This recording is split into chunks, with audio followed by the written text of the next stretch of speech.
so I can see the questions come in? Yeah, if you pull up the YouTube link to it, you should be able to see it there. It says waiting. Yeah, I just saw the screen refresh there.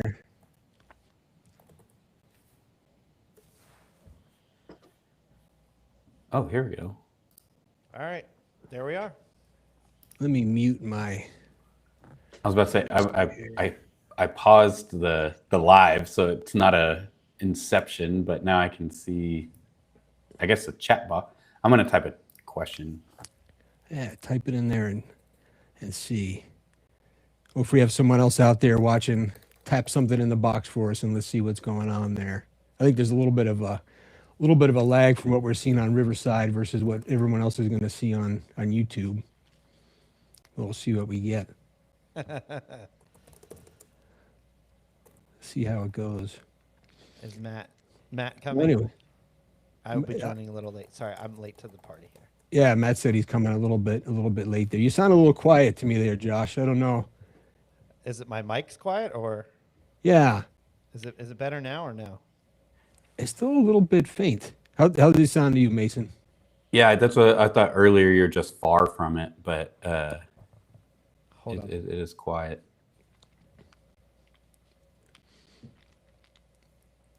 At any rate, while we shake out some technical stuff here, welcome everybody to doing the TRT Q&A live today on the Healthspan podcast. Got Mason there from Live Oak Testosterone. We have Josh from Virtus Health Optimization. We're probably going to have Matt, the TRT Dad, joining us here in a bit too. We'll see if he hops in.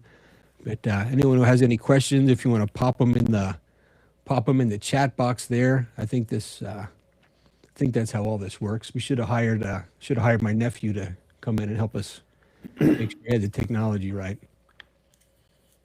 Yeah, first one we'll figure it out, bob and weave. Yeah, but I mean, if nothing else, we can just start all this other junk later if we need to.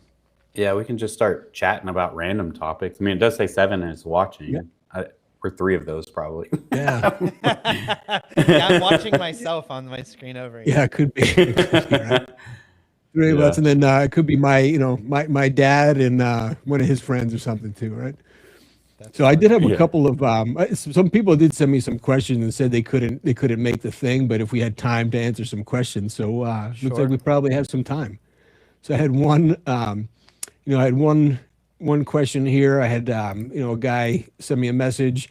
He said that he's been on TRT for a couple of years now, wasn't taking any kind of HCG, anything like that, and now he and his wife are thinking about having kids.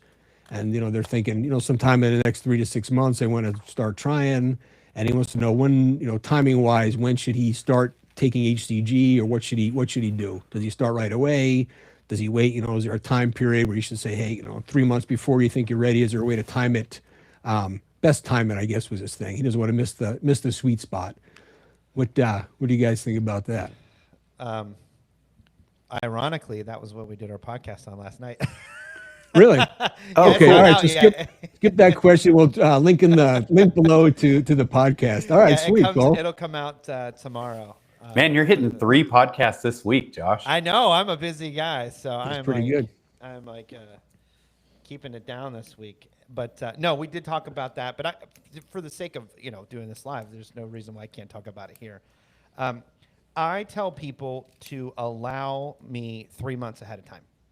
So just because you want to preserve what's quote fertility. First off, let's not call it that. Let's say we're basically continuing spermatogenesis, not necessarily preserving fertility. Fertility would be like, hey, we're going to stay above the 15 million threshold of what the World Health Organization sets forth as fertility guidelines. So establishing that first and foremost, right? So 15 million total sperm, 40% motility is sort of like the de facto lowest level of fertility.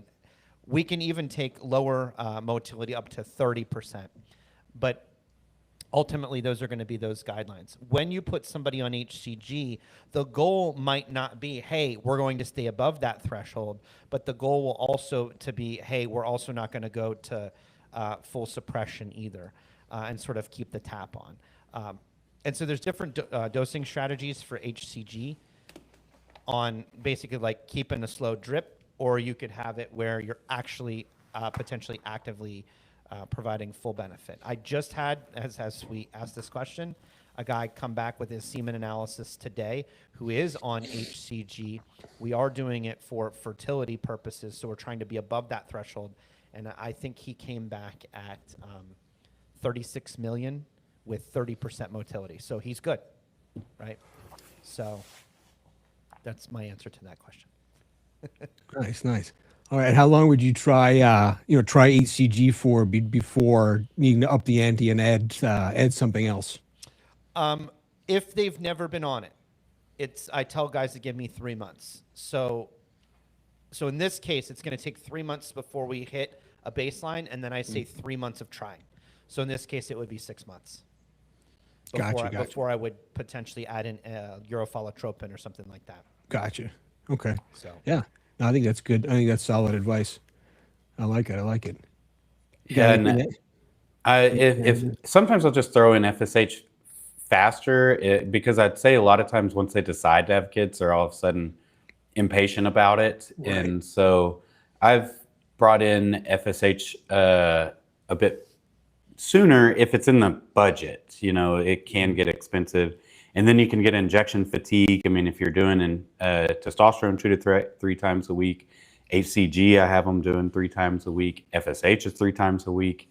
And there, some just like kind of get injection fatigue, but FSH is going to be the heavy hitter, and it works pretty quick. And then I kind of, make sure they're not slow roasting their testicles in any other way. Like, working with a laptop on their lap, one guy, I mean, legitimately was doing a bath every night, and they were not successful for almost a year, but that was his just routine, and it never crossed his mind that his hot bath was baking his sperm. And so I had him stop doing that, and then his sperm count, and then they were pregnant within a month, honestly. Wow. Just with that intervention. So instead of doing the nightly bath, you just skip to a different activity before bed, and next thing you know. Yep. And I think that's good advice too. I've said that before too, depending upon how big of a hurry are you in, and how patient are you, and how's the budget looking. Maybe you jump right to doing adding in some FSH there right away too, because kids are going to be expensive too, right? So if you're afraid to pay a little now, you think that's expensive. Yep, that's it's like, what else is expensive? Kids, right. So diapers. Yeah, all that stuff. Oh, I like it. Yeah, it looks like we have a couple of folks in the chat here. Thanks for joining us, everybody. If you have some questions, pop them in there. Let's see what we got there. Oh, somebody asked about human menopausal gonadotropin. What do you guys know about that? I like it. I would use it more often if I knew how to get it. And I mean, I think that even the GoodRx price is like $4,000 or something. Yeah. That's really the issue with it. It's not cost effective. So there's urofolitropin's kind of expensive too, but I've used recombinant through a compounding pharmacy, and compounding's not as bad as I thought. Right, when you look now, it seems like it's pretty available. Yeah. For HMG or for no FSH. FSH. Yeah, it's not bad. I mean, it's more expensive than HCG, but it's not. But you're just using it for a short period of time anyway, too, right? So usually. But it's crazy expensive, so that's why HMG isn't necessarily used. It's just not cost effective. It works, but. Yeah, it works for sure. It's just hard to. Much more cost effective options. Yeah, for sure. Hot bath can definitely kill the swimmers. Anything that warms their testicles hang outside of our body on purpose, and anything that warms them. So a sauna, your truck warmer during the winter, working with your truck warmer. Yeah, it's not just for aesthetics. It's just not. Or your seat warmer is what I meant, and then working with a laptop on your lap while you're going, all that can definitely do it, or just enough, and so keep a ice pack. I've seen guys put ice packs on their balls while they're in the sauna and, you know, trying to preserve that. But, you know, for the most part, if you're actively trying, it's like, just don't go to the sauna for a month or two, you know. Yeah, I think that's smart. I think that's smart. What do we have in here? Ryan says, Doc Mike, great show with Dr. Wingy. He's a good dude. Yeah, heck yeah, he is a good dude. That was a good show. Thanks, Ryan. What else we got here? He's been I've had him on mine a couple times, and man, he's so easy to chat with. I mean, you just chat, and you could continue. Like, I mean, like I stop him at over an hour, but we could go for probably 4 hours and not even break a sweat, you know? Oh yeah, no, for sure. No, he's a great dude. Yeah, I hope to chat with him some more for sure. He'd be he's one of the guys you wish you worked with in the ER. I know. I bet he's a blast to work with, honestly. Yeah, you just know it's gonna be okay. The day's gonna be all right. You're gonna get through it. Yeah, it's good stuff. It's good stuff. All right. How can someone get as muscular as y'all? Asking for a friend. I said you have to have elite genetics. Elite genetics? Yeah, right. Yeah, you know, keep time is your friend. Just keep showing up, man. That's the way to do it. Get your eat your protein, show up at the gym, get some work done. It all comes together. It all comes together. Having time. Yeah, sure. Time's your biggest asset. I mean, having your hormones in line helps too, but that's kind of, you know, not the biggest part of it. You just have to, you know, put in a little bit of work and get diet and effort. Calories and sleep, you know, big muscle drivers. Yeah, without a doubt.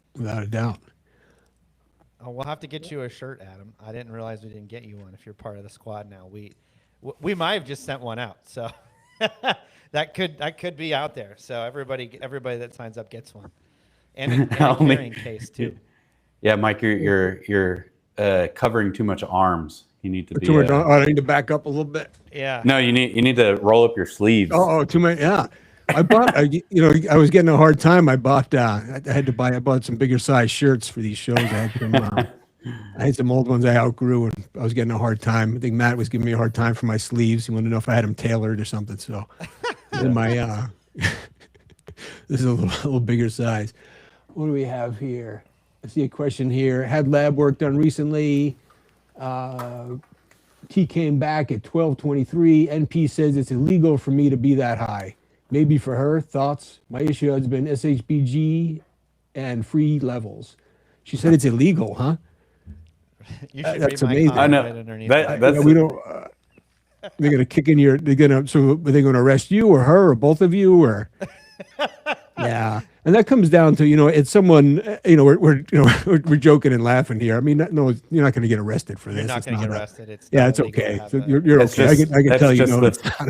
Fear mongering from. I'm assuming. Did they say PCP? It says it says NP, but I'm assuming that can't be someone at a TRT clinic. I wouldn't think. No. Yeah, I mean, people look at guidelines and numbers, and they want to stay within that range, and they're worried about having to answer to, you know, their boss who's going to review their chart, or, you know, anywhere down the line there, or, you know, if they're running it through insurance, they're worried about how it's going to look in a chart too. But yeah, that's crazy. That's crazy. When you say the issue's been, what do you say here? Issue has been SHBG and free T. So I'm assuming. I mean, at 1223, I would think you're still probably getting a pretty decent free T level. I don't know what your SHBG is, but I mean, you're probably getting a decent free T out of there. Let us know what your SHBG and if you calculated I like to calculate a free T instead of using what you get from the lab. So it's hard to know which assay they use. Now sometimes you're comparing, you know, apples to oranges. Some of these lab assays will actually assume an SHBG, which is almost worse than just guessing, because, you know, that doesn't do much for you. But yeah, I think, you know, if you have someone who's not comfortable, especially if you feel good at that level, if you have someone who's not comfortable with that number, it might be time to find someone else. Yeah, I mean, those crazy high SHBG guys can be, you know, they're just a different loop. I have one guy, I think the highest total testosterone I've started a patient on was 997, which sounds crazy. Sounds criminal. Yeah, right. Mine but they're 1,049. Really nice. But the SHBG was like, I don't know, 90, 100, and the free was only 7. I think I could calculate it and figure it out again, but suboptimal free T, and they're symptomatic.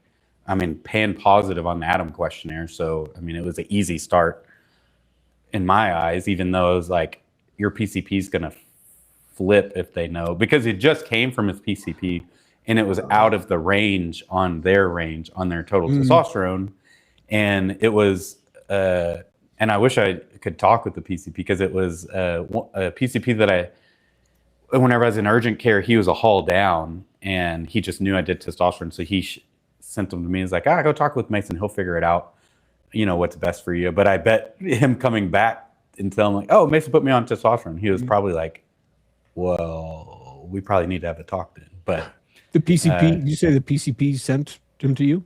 Yeah. Okay. I knew him from being in the medical community prior. Well, hopefully, just like like sending it to any other specialist, hopefully he'll just defer to your expertise and be like, I think I learned something here. Yeah. I like it. Nice. Let's see what we have here. Let's see. I'm new to y'all, so I don't know your views on these things, but I started Enclomiphene 90 days ago. E2 and SHBG are both 80, taking 25 milligrams of Enclomiphene daily. Just take it less frequently or lower the dose, AI or not? Great question. Yeah, that's a good one. Yeah, good. Yeah. I like it. Who wants to?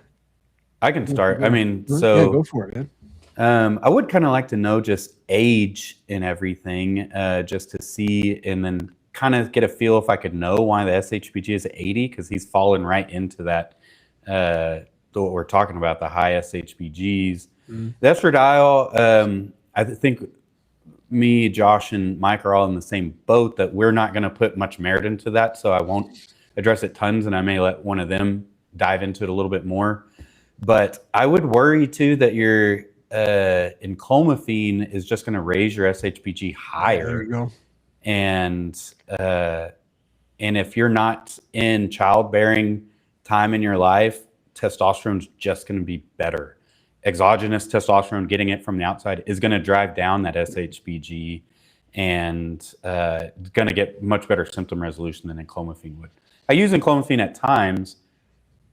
Oh, you're 55. I would not use it in you unless you're trying to conceive. God, no. You got a much younger wife or something. But what's his LH? That's what I was going to say too. They even checking LH. I'm seeing a ton of that 12 too. already, and you're going to throw that on. Yeah. And what we're talking about here too with the the LH luteinizing hormone is it's a feedback hormone. So the more demand your body's looking for to put out more testosterone, your body's going to send more LH, sending more signal. Hey, what do you guys have? Give me more.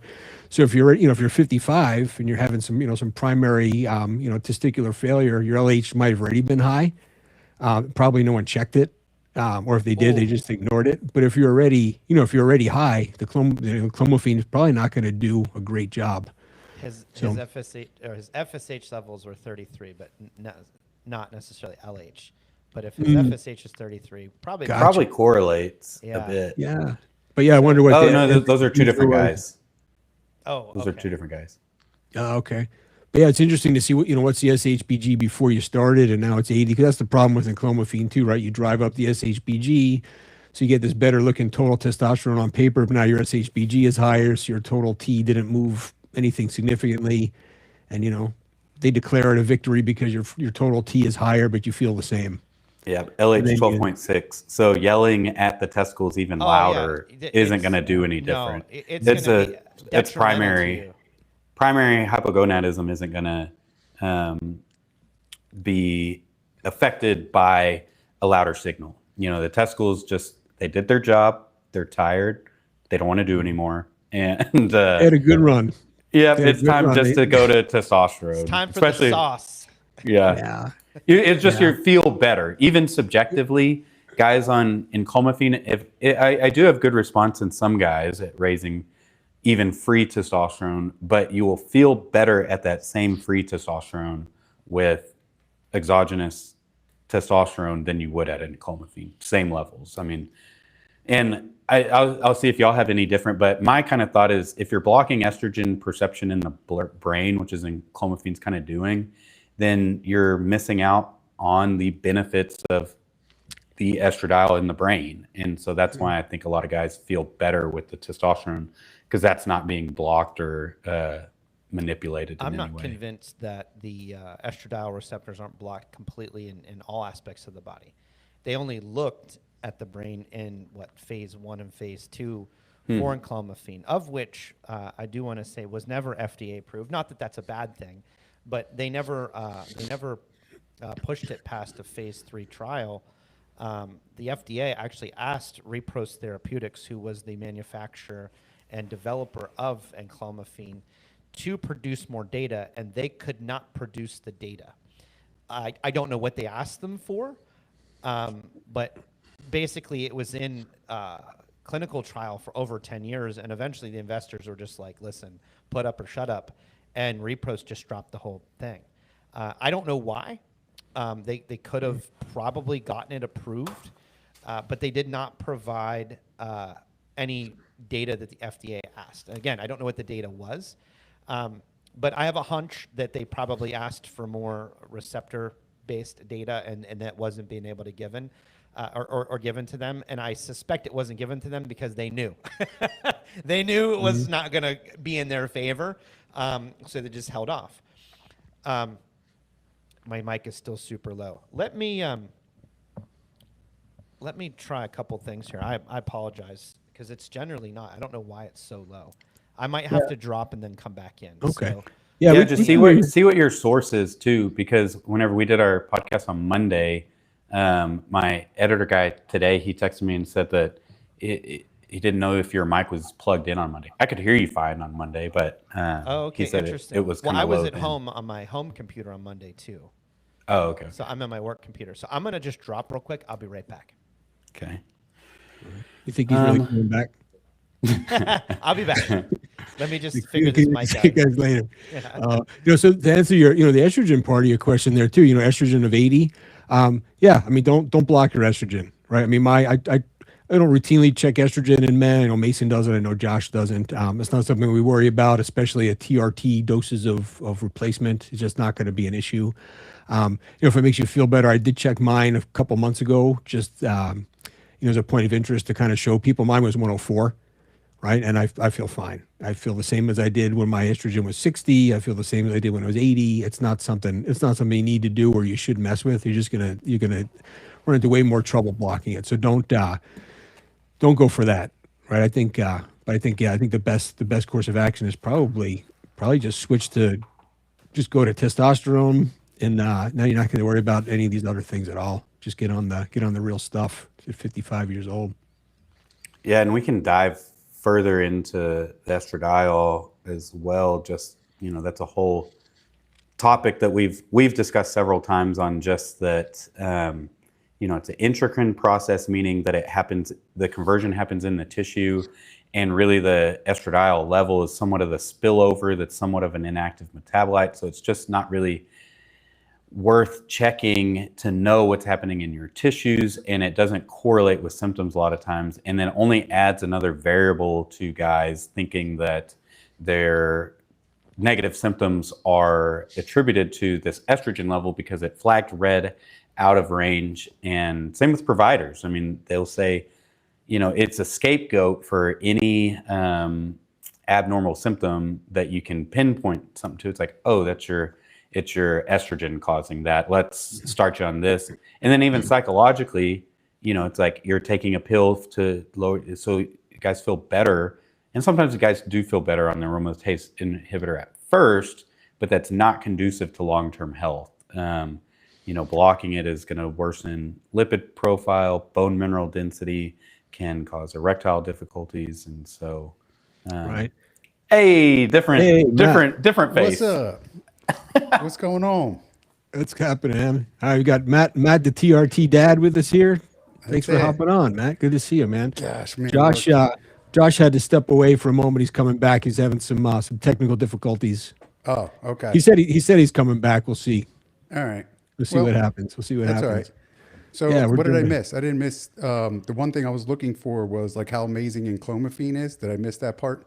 Oh, we just had a big talk over it. We're right in the middle of that. We're right in the middle of that. But this is not a a super aggressive. This is a nice guy jumping in like, hey, what do you guys think about this thing? It's not.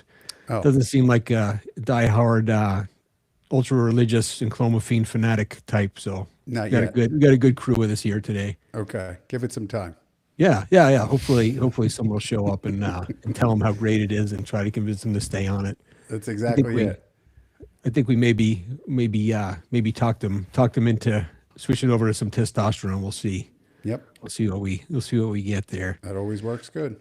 Yeah. Yeah. Let's see what else we get here. Big Gill was that last question. Urologist, dropped my dose from 0.5 twice a week to 0.3, SHBG 59, free of 44, very symptomatic. And so, yeah, it doesn't sound like free of 44, which I'm assuming 4.4 from the is crazy low to even be dropping the dose. Right. So, I mean, at 4.4, I would have even been going up, much less dropping. I don't know what her rationale. Oh, that's one with the was for NP. that.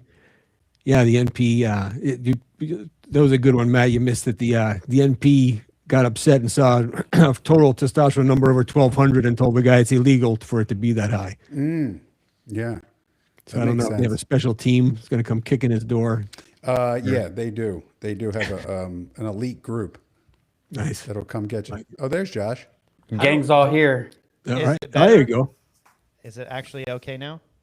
It's Yeah. I think okay. it sounds That pretty good. to me. Yeah. All right, Yeah, I I just think- restarted everything because I don't know, maybe there was like a software issue because Nice, I've been that's on it, my man. computer all day. So It's a Tech Support 101. yeah, All right, seriously, I had to restart. call in the IT department. Reboot it. Yeah. Hey, here's a good question too. Carlos Fernandez. I'm using 50 milligrams of testananthate, HCG twice a week, and 100 milligrams of Nandrolone a week. The testosterone comes back that it's over 1,500 nanograms per deciliter. Real quick is because it's picking up the Nandrolone as well.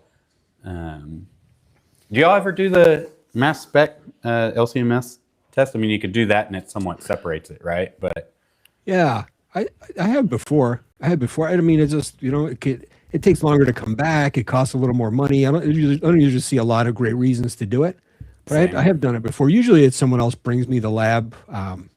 They come to me with the labs already, and I see that one. It's not the one I normally go to and order.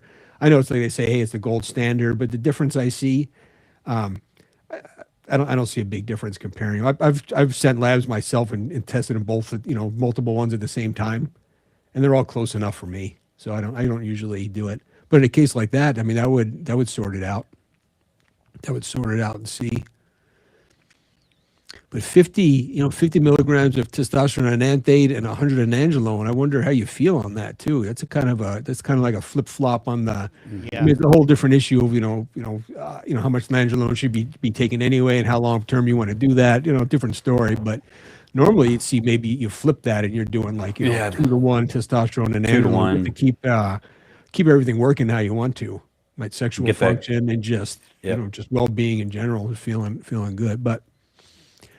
Because 50 milligrams of testosterone a week is pretty damn low, man. I don't know if that's enough for a lot of guys. It's not going to be provided by enough the to even VA, get you so- past your, what your baseline was already. It's like a little chemical castration even. Right. yeah, the only reason it's getting up there is because Nandrolone's helping. But man, with the ratios off, that's where somewhat of the street name Deca Dick comes from. Just it can. I think it's a nitric oxide at the base that's off and causing it being like a synthetic progestin, is just not my favorite in terms of overall health. And it can affect the electrical system of the heart a little bit. So I like a baseline EKG if somebody's gonna run Nandrolone. Crosses the blood-brain barrier. Right. Yeah. Yeah. Well, There could be some 19 psychological ramifications too with this stuff long term. I mean, you can start saying, hey, is 100 milligrams a week really going to be the thing that's going to drive you bananas? Though probably not. Probably not. Probably not. But Right. But I look at it like this. I don't like necessarily using an anabolic to control a situation that we can't control it for long term. So while a lot of people get temporary relief from their joint discomfort from Nandrolone, you can't typically run it forever, and Sure. it doesn't fix the problem, right? It's just sort of like it's like taking ibuprofen or something for like a headache. Like it helps, and then you get another headache, you got to take it again. But it Yeah, doesn't let's fix find the problem. reason, right? Yeah. Yeah, if Well, you're simultaneously fixing the underlying, the root cause of the thing, it's kind of like BPC 157 and TB 500. If you're not fixing the problem, you're just going to go back and tear yourself up again. exactly. You're not just going to take this stuff forever. Use it in, maybe use it short term. Sure. Yep. Ryder has a question, point 2, 3 times a week, wondering if injecting a 4th or 5th day would raise the SHBG. I don't think it would help raise it per se. If it's low, it may just help stability. But really, 3 times a week, I mean, I'll hear y'all's experience with it. But really, I'd say 3 times a week, they get 95% of the benefits anyways, comparatively to daily. Maybe you get an extra little bump, but I think, they got to buy into the daily injections as well. But I don't use it to raise SHBG. I just do it based off what the SHBG is. Yeah, I think I've never seen someone feel worse on daily injections. I just have some people that say maybe they don't notice a difference. They go from, 3 times a week to every other day, or they go to daily, like, I don't notice a difference, and I don't love poking myself that frequently. And I say, well, okay, maybe 3 days per week is your sweet spot. But I do see a lot of guys who do the daily and really like it. But you're right, there's some buy-in there. You have to it's a commitment, poking holes in yourself every day. But yeah, I don't think it's going to fix the SHBG. But yeah, I mean, you're right. You're more likely to need more frequent injections with that lower SHBG. Like a guy like this is probably going to do, terrible on once a week. That probably really wouldn't feel so good, right? Here's did you guys see the one where the guy asked about Neandrogen? It's all over social media right now. It's a oral, I guess, some form of testosterone delivery. And all I can say is it's probably complete bullshit. I'm trying to find he said there's a white paper. I'm trying to find it. What's it called? Nandrolone? Nandrogen, yeah. Is it a synthetic anabolic, or is it a supplement that someone's trying to sell? See, this is the thing. Here's my thing. If you don't come out and say exactly what it is, it's bullshit. I recognize that name. Hide something. That Jacques name too. Isn't he a guy? Wasn't he selling some sort of equipment or something? There was something with this guy. I recognize that name. I had to look into it and see. I haven't seen anything about it. Fast acting oral testosterone. Is it like a Kaisertrex kind of thing? Follows your body's natural circadian rhythm, blah, blah, blah, blah, blah. It said that there was a white paper, and I'm trying to find it. But, of course, that's not easy to find either. So here's the thing. If it's not easy to find and the data is not out there, if you don't go to, this website or whatever, and it's like, hey, this is exactly what this is. Here's the paper. It's in a peer-reviewed journal. This is what it does. It's 110% bullshit. Correct. I don't care what anybody says. So they are selling you snake oil. I mean, I could put together a fancy presentation and tell you something and stick it online and, use some AI graphics or whatever and make it look like $1 million and hire some people on, TikTok to kind of promote it. And it can absolutely be nothing at all. That's exactly Did you just right. come up with a whole business plan right here on this show? Yeah. Probably did. I mean, I may be in. Keep talking. Yeah, I like what we have going here. So- I like what we have going here. Yeah, it's going to have to be like some type of ED. I can't find the white paper. I don't see it at all. You have to know. poke around and see. Back to that, that SHBG at 13 also too, look at, I don't know how things are overall health wise too, but things like improving insulin sensitivity and just getting healthier in general. When the SHBG is that low, sometimes improving, you see improvements there, and your SHBG will come up quite a bit too. So Cut out carbs. Is there any other androgens going on? Oxandrolone, Nandrolone, anything like that? They can drive it down too. Yeah, interesting. And it's not something to really chase. You kind of play it where it lies, unless you have some big, if you have some lifestyle things to change, that's great, do it. But don't worry so much about chasing it, really. Ryan hit the nail on the head. Real men inject. I love it. Let's see. Where are we here? Matt, you've been pretty MIA these days. I hadn't seen you in a Work, bit. man. Work is terrible right now. Well, it sounds good. You're getting plenty of jobs, I guess, but It is, but it's like too much all at one. You know, it's like, you know, when you need like a drink and then they shoot the fire hose at you. You know, like, water fountain would have been fine, but the fire hose is like a bit much. Yeah. we're Let's good. see That's what here. it's like. Oh, Ryan throws in some stuff here about the guy talking about the Nandrolone, probably feeling pretty good, that extra synovial fluid and lowering cortisol.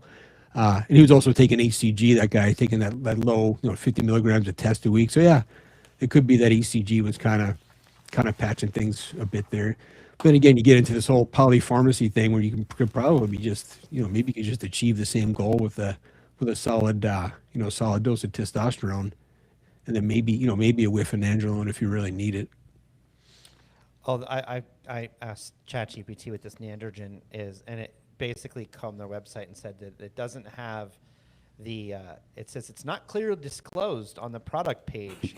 However, multiple references strongly suggest it's oral testosterone and Deca formulation. So it's probably a liposomal test and decoinate. That's it. So, Okay. Whoop-diddy. Yeah, which is kind of falling flat a bit, right? I mean, I think, especially with the way the current dosing is, I mean, even yeah. Kaisertrex dosing, max dosing, they have it 400 milligrams twice per day. It probably needs to be something like that 3 or 4 times per day to get the decent levels. And you can't even get a pharmacy to dispense more than the 400 twice per day. I tried. I had a guy who really wanted to. He felt okay on Kaisertrex. He was taking the max dose. I said, well, let's just give you some more, right? They wouldn't do it. I couldn't. I called 3 places. They said, no, it's not something we do. Like, well, okay. Did they have a rationale like why? I mean, like I tried to get into it with them too. I was like, yeah, we write things off label all the time. I mean, what are we talking about? Is it illegal, right? So is this your You're just trying to get jacked, bro.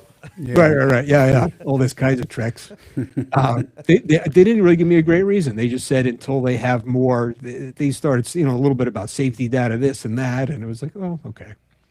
So it's funny. It gets expensive too. So I mean, I ended up just telling the guy, hey, let's just go with some cream, man. We'll get the job done. One of the pharmacies requires my notes and rationale and labs whenever I use a 4% cream in a woman. I've never had them ask anything on guys or anything, but if I go from 2 to 4% on a woman, I have to send the labs, the rationale that they're going to be monitored, our current plan of care, and it's one of the big pharmacies. But I've never had. I mean, I don't throw guys way high, but even with the women, they're just not absorbing it well. So Just be like, they're trans, bro.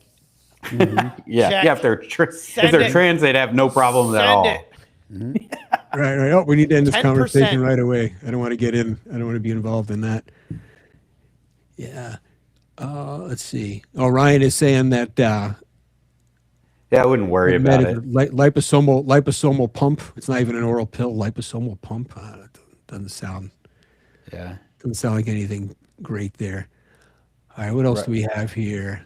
Ryder said his SHBG has been 13 to 14 and a half before and after TRT. We're just talking next week. So yeah, I wouldn't worry about it. For the most part, sometimes you're just genetically set and you just go along with what you have, in terms of if you are one that needs daily injections, do daily injections, or cream if needed on the lower, even lower SHBG guys. But overall, I'd say just play the ball as it lies and inject every other day, every day. I wouldn't worry about raising it though, specifically. Yeah, for sure. Let's see what else we have here. So I did have another an interesting one. I got a Facebook message from someone asking me. He said he's looking to start testosterone. I think this guy was in his 60s. Said that the biggest holdback is his wife got on the internet and read an article that said all guys on testosterone have testicles the size of peas. And Cool. He was certain that she was looking at some factual thing, and this is really what's going to happen, and everyone's testicles shrink to the size of peas. What kind of average decrease in testicular volume should guys expect? And what's been your kind of feedback from guys in general on that? Well, if you have walnuts, okay, right, for like at a walnut size, right, we're probably going to go from like a walnut to maybe like a plump grape, right? So maybe 20% on average. That's what I tell all my patients here. 20% on average is pretty average. Can be more, can be less. Some people don't notice any shrinkage at all. Peas, I think, would be like, I don't even think that's physically possible if you've had normal sized testicles from the go to peas. Like, there's just far too much tissue down there. As much as I hate to admit it, I've touched many balls in my lifetime from a prior lifespan, unfortunately. But, even I've seen an aggressive amount of penises, and I was not even in urology. That was just from acute care stuff. When you go to career day, it was like, hey, man, you want to look at dicks every day? They're like, that guy wasn't there. So he was busy looking at dicks. Right. Probably. So that guy was notably absent from career day. So I wanted to be a chef, but here we are. Here I am and doing that. But it's somebody's got to do it, right? Mm-hmm. Somebody's got to do it. That's right. So, yeah. No. Yeah. Definitely not that aggressive a shrinkage. And yeah, some guys don't notice much at all. Yeah, somewhere between like 10 and 20% average, maybe 30. I think some of the papers I saw it said like up to 30% or something like that. And but I think the bigger point there is most people just don't seem to care. No one gives a shit. It's fine. Out of the way more, changes perspective for other things. Kind of a hassle.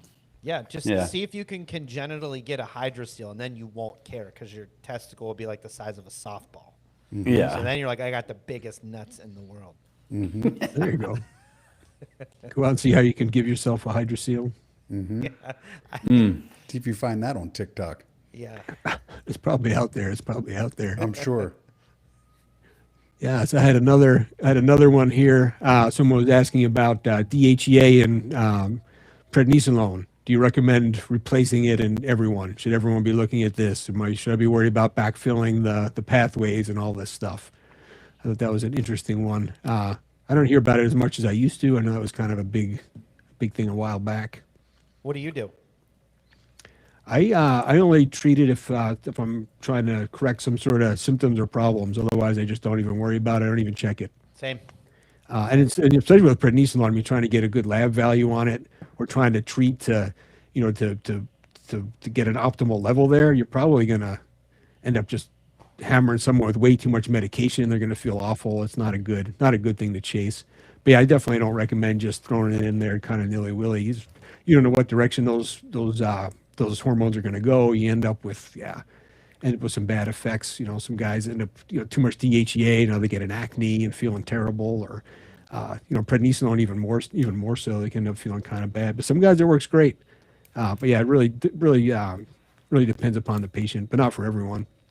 Yeah, I actually threw on DHEA sulfate on all of my labs, initial and follow-ups. Probably, it's been over a year for sure. So now I've seen hundreds, if not thousands, of DHEA levels, and I think it has a place, but they're just kind of overwhelmed or underwhelmed with any type of response. Like I feel like testosterone is the big knob for adjustments and symptoms, and if you're just really trying to fine tune the little knob, maybe some DHEA for some Pregnenolone, or fine tune it with for libido, some brain fog or energy. Sometimes it can help a little bit.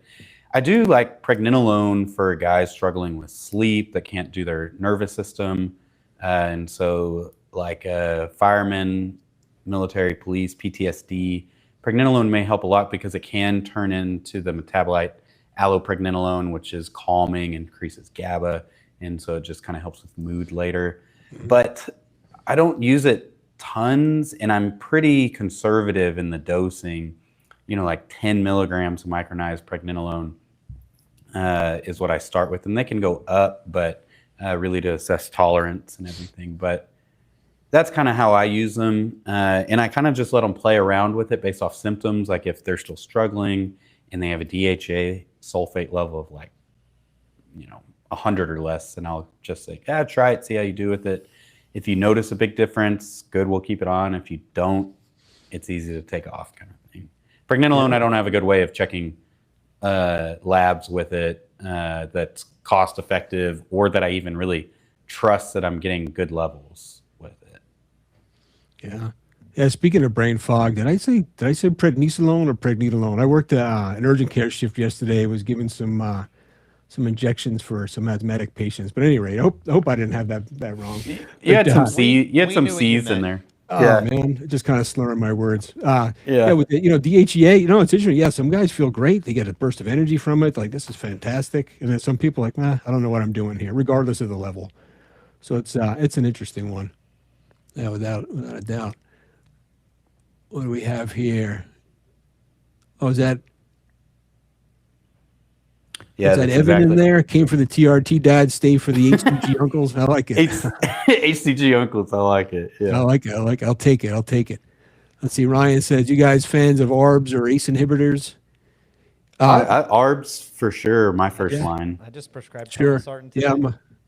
I'm a fan. I think I'd go with an ARB over an ACE too, just because I don't know. I've seen enough people have trouble with some ACE inhibitors too. Synapryl is a great drug, but you get exactly The dry cough. All the time. I think lisinopril just had better marketing because, the dry cough. I've seen angioedema several times. Oh yeah, I've seen some gnarly angioedema, like some movie-looking stuff, right? Big fat giant tongue and lips, and and that can get really scary. Suddenly, a bunch of women joined for the angioedema. And it's like, and telmisartan, specifically has the PPAR gamma pathway, which may help with some metabolic effects. That's people are trying to do from a longevity aspect. It may help mildly from body composition. Again, I'm not going to put somebody on telmisartan for body composition, but it may help a little bit, and then helps prevent cardiac remodeling and everything. So, anyways, big fan of telmisartan. If you need some blood pressure management, it's going to do all these other good things. Like you said, that PPR, the PPAR aspect is amazing. You get some positive effects for blood sugar, some positive effects for lipids, some positive effects on body composition. Again, none of these are super dramatic. It's not like, just take this one pill and it's doing all of it. But some kidney protection. So it can be a nice one. And there's even some, you always see the talk too about a little bit of mild lowering of hemoglobin and hematocrit. I was going to say that. Yep. I think I think you could you might knock a point or two off of there. There could be something to it, and it's pretty well tolerated stuff too. It's not going to really hammer your blood pressure too much. You can up the dose pretty good. 40, 80 milligrams. Most people are going to tolerate it pretty good and not feel bad in any way on it. So it's a nice drug. I'm a fan. Yeah, I used to start at 20. Now I start at 40 every time, and nobody's gone too low with it. I just come out the gate with the can, and I start at 80. Nice. Really? Damn. Well, it depends. If it's like by the time you're using it, it's like it's too high, and we need to be better with it. So, and this guy was already on another blood pressure medication. We were just switching it around. So we moved him from lisinopril to telmisartan today. So. Yeah, but I think specifically for guys on TRT too, they were talking about mitigating some effects. Some people think they have estrogen side effects and they're holding a little bit of water or something like that. The instead of an AI, an ARB, it might be a better choice. Yeah. Throw you on 40 milligrams of telmisartan and let things wash out for a while. Then if your blood pressure looks great, maybe we keep you on it, or if it's you don't need it, we just take you back off the thing when things wash out. Or you could just wait and not worry about it, and just it's going to be fine. In 3 months, it'll probably be okay anyway. But you can use it like that too. If someone's getting some some serious water retention from it, that can help. I like that instead of going right to a diuretic for that kind of thing. It's a little more Same. I like it. I like it over diuretic as well. I still use either, but it's definitely my first go-to. Sure. I think on top of that too, I think Dr. Wingy had a pretty big show about this recently too. I still have to watch it, but Nebivolol is kind of my one of my go-to meds for blood pressure too. Just in it from a different angle too, right? You're knocking out some sympathetic tone. And again, for guys on testosterone too, sometimes they're getting a little bit ramped up. And if they're, the blood pressure is a little high or they're running a little bit anxious and they're hypertensive, again, nice little, 5 milligrams of Nebivolol. Yeah. Especially alongside some telmisartan, pretty nice combo. It won't affect nitric oxide like the other beta blockers where, then you get exercise intolerance, erectile problems. Nope. Nebivolol does not have that. So Yeah. It has all the goodness, and it doesn't seem to have any of that bad stuff. So our functional provider, he uses it for his POTS patients as well, and has really good results with it. And so, yeah, we're fans. Those are my, and that's kind of I'll do telmisartan, Nebivolol, and some tadalafil. And if we're not making any progress, then you need to see someone else, or like cardiology. But you need further workup because we're getting too deep into it. Yeah, throw some magnesium in there too. Same, yeah. It's good combination. But yeah, you get past that. Now we're getting into some pretty deep polypharmacy, and maybe something else is going on here. Let's get you checked out. Hey, we got something I brought up with Josh last night. I wanted to say here too. Josh, did you get a chance to look at that article from SciTech Daily? No, you didn't send it to me, did you? Oh, I didn't? I should send it. But listen, it says scientists discovered testosterone could actually protect against deadly brain cancer. We did talk about it afterwards, and that was what reduced risk of glioblastoma. Yep, by 38%. And that was what? What does that? Testosterone. Really? GBMs? Yeah. Man, yeah, I've seen way too many of those. I started my first job as a nurse, as an RN, was in the neuro ICU. So we call the GBM the nice person brain tumor, because sure enough, it just always seemed to be the nicest guy or lady. Just going through life, things are good. All of a sudden, they get this nasty brain tumor that's going to kill you. You're not going to be okay. It's just a matter of how this next year or two of your life's going to be. So man, that's amazing. I have to check that out. Yeah. Yeah, they tested 1,300 men too. So it's not like it wow. wasn't just like 5 people. Yeah, and Nice. I mean, maybe just the neuroinflammation decrease that you get, that maybe that just helps, again, cool that inflammatory process. That's just a guess. I have no idea what the actual physiology. Yeah, no, there could be something. I mean, there could be some of the estrogen that you're getting from from your testosterone, but there's definitely some neuroendocrine effects too. Because we were chatting about that a bit too. Some guys talking about having some fatigue with testosterone and what the mechanisms might be. So there's definitely some effect on neurotransmitters. Generally, it improves things.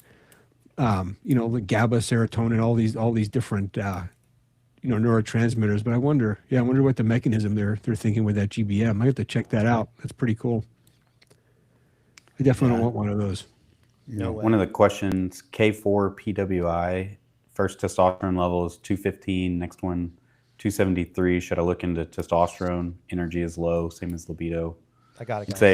I should have looked into it. Yes. February 3rd. Or why you ever got those labs to begin with probably was enough symptoms for me to consider putting you on out the gate. I mean, But yeah, probably what happened was someone saw the first one and said, "Oh, because there's some guidelines that say, hey, we want to have two readings, just in case you came in and had this first one and you were up for 3 days straight and drank a quart of gin or something and whatever else might have been." Listen, it was done at 11:01. Okay, it has Right, to be right. It wasn't between 8 AM. and 11, right? It can't be 11:01. It's not. That's not accurate then. Yeah, that's very low. Yeah, so the chances of your free testosterone being in a good range is just near zero. And if you're having symptoms on top of that, I think that's probably an easy call. I can tell you your free testosterone is likely between 4 and 6. Just by looking at that. So. And where do you tell guys? I usually tell guys, most guys feel best between 20 and 40 nanograms per deciliter. Yep. I'm really like 25 to 35 is, I feel like even my little narrower sweet spot.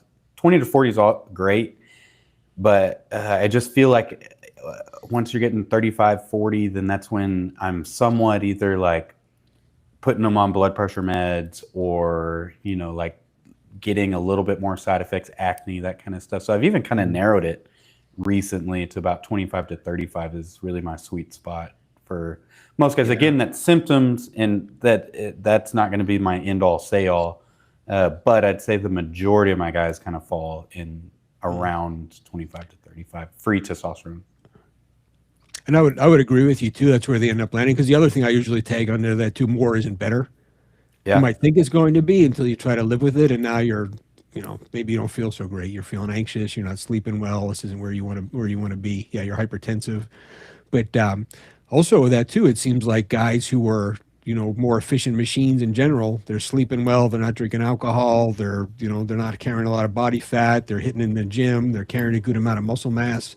They can tolerate those higher free T levels better. I mean, in my experience, I see it's not as big a deal. I typically run my active guys definitely a little hotter than my like older guys that aren't as active. That's for sure.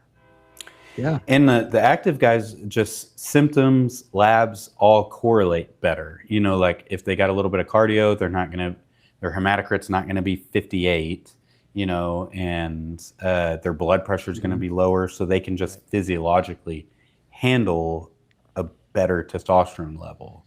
And so, yeah, you don't want to put rocket fuel in your 84 Corolla. You're going to blow the rear end out of that thing. Hey, Josh, you're right. 45 first, free, 55 next. So, you know, kind of switching 4.5. It's almost like I do this for a living. Yeah. So, probably like, Nice. How did you figure that one out so quick? There's a formula. Got that calculator in your brain. Pretty much. That's Let's see super what low though. That's a terrible. So 45 and 55 would be 4.5 or 5.5 nanograms. That's going to be in picograms. So, Yeah, that's super important too. Yeah, units matter. So we'll see a lot of confusion with that online too. People are arguing about numbers and they're talking about two different things. So yeah, definitely always look at your units. Make sure you're comparing apples to apples. One of the guys said, where was it? It was scrotal application cream compared to daily injections for someone with low SHBG. That's a good question. I think equal efficacy. I would think, but yeah, I would say individual preference. Honestly, oh sure, yeah. You know, like try both and see which one they really respond to better and can be more compliant with. Would be mine. And like the really low SHBG guys, I have two guys that just soak up testosterone. Like they're on one of my highest dosing regimens. And it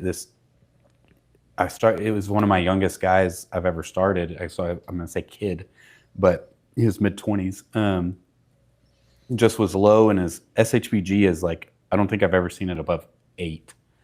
You know, but even like he injects the day before labs, and it's been hard to get his free up, and so he has one of my highest.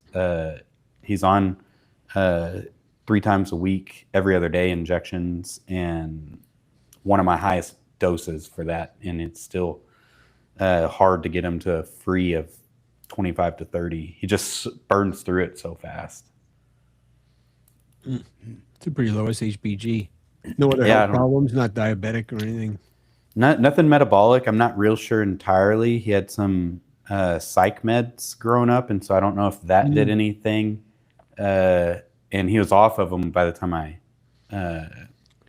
started evaluating, but I don't know if that set course for anything. Yeah, interesting. Some weird interaction whenever he was growing up or something. Yeah, I've seen some guys come to me on psych meds even when they're off them, and they're still their prolactin is still jacked, or their ferritin never bounced back, and just some long lasting effects. Could be some gnarly stuff. Let's see, Ryan says he got a cough from. I guess he's saying he got a cough from the Lisinopril. Lisinopril, yeah, it's super common. Let's see what we got here. What is this? My free T is way above range, but it caused bad anxiety, acne, prostate issues. Estrogen is in range too, by the way. Thank you. Yeah, free T being too high, anxiety and acne are going to be the two. Like I'll say myself, I, run about 150 milligrams a week, and like I've wanted to go up to 200 or so. And anytime I try to push up to that, I get just less stress tolerant, like I just get more irritable and things, I can't handle them as easily. Whereas like if I back down the dose, then I feel like I can breathe a little bit better and handle things like I'm supposed to on testosterone and not be too,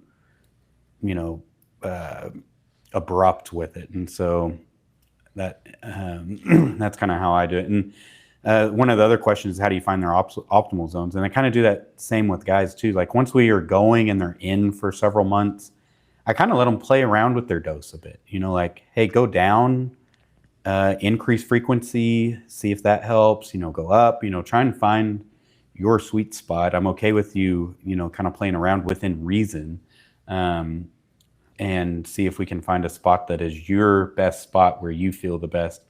And then then we don't even check labs at that point. Let's check labs 8-12 weeks later. And so we can kind of know, but like, don't just say, I did this for 2 weeks and I feel good, like let's let it settle, let life happen to you for a couple months and then recheck and see. And then that way we know that's where you feel the best. Yeah, I think it's a big problem too, checking labs too soon, because you can you'll see a change in levels and get a pretty solid idea after about 5 weeks or so, right? I mean, you're going to see where the new dose is going to land and what it's going to do for the labs. But if you haven't lived with it long enough, what are we comparing it to? Right? You haven't had enough time. I like to give it at least 8 weeks. 12 weeks, I think, is even better a lot of times.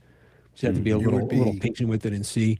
But with these symptoms you're getting too, the anxiety, the acne, the prostate issues, sometimes it's just it's more the change in the hormones and the actual level too.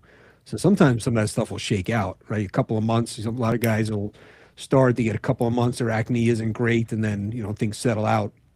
It's like puberty, it was the rapid change in hormones that gave you acne, and then you had your adult testosterone level and it leveled out. You didn't have acne forever.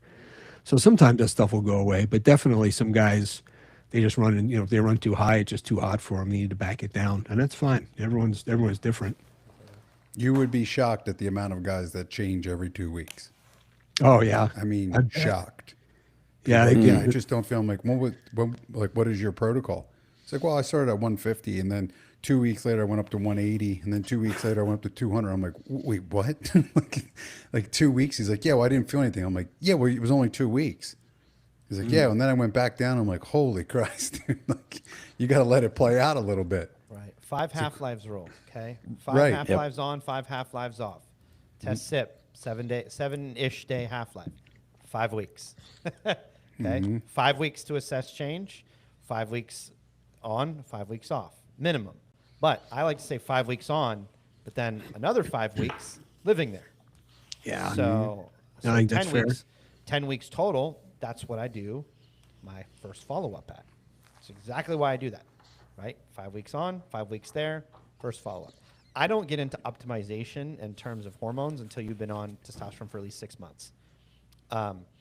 Because life's going to change, you're going to change, and we're really going to dial in that testosterone over that time based off of what goes on in that 6-month time frame. And I tell every guy that comes in the door, I was like, listen, I want to buy in from you to mentally commit to 6 months of this therapy. If you can't commit to 6 months, I don't want you to start, because sometimes it takes upwards of 6 months for some of those symptoms to go away, or to be mitigated. And we can't focus on a, quote, optimization standpoint if we don't get that, under wraps. And sometimes it just takes that long. So I think six months, is a good starting point to start looking at more of an optimization. Because generally by 6 months, everybody's pretty much cruising. There's a few stragglers, but I'd say 98% of people are pretty much crushing it by that time. And I want activity in the gym, right? I don't want people still sitting on their butt. First 10 weeks, fine. You're just getting used to the new androgen, right? After that, we got to start being active. We got to start moving around, doing something. You've been given one of the greatest tools on the face of the earth. Go use it. Mm-hmm. So I'm with you on most of that, except for the it's okay to sit around for 10 weeks. Well, I don't the think part it's you- okay, but I guess in my mind, I mean, I'm dealing with guys that are like literally coming from nothing. So I want them doing that. And yes, I'd love them to be able to do it, but I also try to be realistic. So Yeah. No. Yeah. And it doesn't have to be in the gym though, too, right? I got to tell them, hey, it's an emergency that you haven't been exercising, but also we don't need to now all of a sudden now you're going to hit the gym 6 days a week and train for a triathlon because let's give you, you're going to fail. It's not going to be good. And you don't need that. You don't need that to make the adaptations you need yet. I'll tell them, you come home from work twice per week while you're watching TV. Commercial comes on, give me a set of push-ups. Another commercial comes on, give me a set of squats. Let's do I like that, 2 or 3 actually. sets of Pretty each. Do that twice per week. Just do that for 3. Give me 3 months of that. I guarantee you're going to want more because you're going to start feeling better. But yeah, as long as they're doing something. But yeah, I'm with you too. Yeah, if they don't want to, you don't have to go to the gym at all if you don't want to. But well, Which we definitely don't focus on that. But Yeah, the exercise snacking, like that's kind of what it's been coined at or whatever. But man, it moves metabolic markers. Like that sounds pretty minuscule to me. Like where I'm trying to just go balls to the wall for an hour every day. It's like I'm not going to get much out of that. But there's studies where walking 10 minutes after each meal, doing 10 air squats, at the top of an hour or something. Like it moves hemoglobin A1C and fasting insulin about close to starting metformin, a prescription drug, and so there is stuff to that in terms of health benefits and everything. yeah, especially if you're starting from zero too, right? I mean, the adaptations you need you don't have to go crazy. Right? I have a friend who recently, he was away from the gym for a couple months, and his teenage son is actually someone I'm kind of helping train a little bit. So he brought dad to the gym and he gave dad rhabdo because he pushed him too hard. So dad came to see me and he couldn't, he's having a lot of just not feeling great. It's severe muscle pain. And yeah, his CK was through the roof and he just murdered him. And whereas this guy, he probably needed like 1 set of each exercise in the gym and his kid made him do 10. And so, Damn. I don't know. I told him to sleep with one eye open because it sounds like he was trying to kill him. But That's Yeah, exactly he owed what him it money. sounds like. yeah. But yeah, Probably has a people high were life under insurance. yeah, they think they need to just hit it hard or not at all. Yeah, it's an easy win. If all you need is 1 set to get the job done, sweet. Milk that as long as you can. Get sore from a set of squats, awesome. That's pretty cool. I'd love that. It works. Yep. Let's see what else we got here. Nebivolol taken at nighttime. You can. That's how I take it. I was trying to take mine. I was trying to time it like I'll take it in the afternoon. I thought, hey, I'll get this it's a long-acting medication, right? So it's going to be on board for a long time either way. But medications still have peaks. So my thought was, I'll take it after exercise in the afternoon. I'll get this parasympathetic effect to kind of ease into the evening. It just became too much a pain in the ass to do. I just take it at bedtime. I think the most important thing is the time of day when you're going to take it. Remember to take it. Other than that, it probably doesn't make a whole lot of a difference. I don't think it's going to affect your exercise tolerance very much of it all. If you do notice that, then maybe you shift it to nighttime instead. But I take mine at night. I don't know. What do you guys think about that Nebivolol timing? Yeah, it's long acting enough. Take whenever. I think take it at night. It's probably fine. Or at best, you're going to get the tail end on it. Ryan also says you get back on the SGLT2, which is another good longevity med. Are they any cheaper these days? My least favorite class of medication. Yeah, from a urology standpoint, I bet. I think we talked about that. Man, that class of medication. It's a good class, but whenever you are in urology and you only see the negatives of it, I could see. All negatives. And I'd be well, they give them to like elderly women with atrophic vaginitis. And they're like, here you go. Or somebody that's like 350 pounds. And like, I get it. Like they probably need it. But at the same time, like, do you think hygiene's great? Probably not. We can't reach all the folds. Okay. Yeah. So let's not be like peeing sugar soup inside a fold. And then next thing you know, they're like, oh, I have an infection. Well, you need to go see urology because, oh my gosh, you have a UTI and we don't know what caused it. I know. I know, coach, put me in. Yeah. Oh yeah. No, yeah, you see all the urinalysis is in the clinic. Everyone has 3+ glucose. Well, not everyone, but you'll see a 3+. Everyone gets all Oh, excited, it's like, just- oh, did you check their med list? What do we have here? Yeah, Jardiance every single time, without question. I'm like, you can't be on that. You have to come off. Well, they put me on this to control my diabetes, and I'm like, well, guess what? There's like a million other medications you could take. So good luck. Yeah. 5 How do you milligram feel- daily Yep, Cialis. I was just going to ask that question. Yeah. That's the question. I just wrote absolutely. Yeah, I mean, I probably have 80% of my guys on it, and whether even a lot of the guys, even if they're not open that they're wanting erectile improvements, I'm like, look, it's going to help with urination, gym pumps, again, it helps nitric oxide hang around longer, so I feel that's only a benefit, and most do better with it. You won't walk around with an erection all day, but if the situation presents itself, it makes it easier to get and maintain. So big fan for sure. Yeah, good for endothelial health in general, and yeah, who doesn't like a pump in the gym? It's good stuff. right. I'm actually taking some time away from daily Tadalafil right now. For science, I will report my findings in 2 weeks. Okay.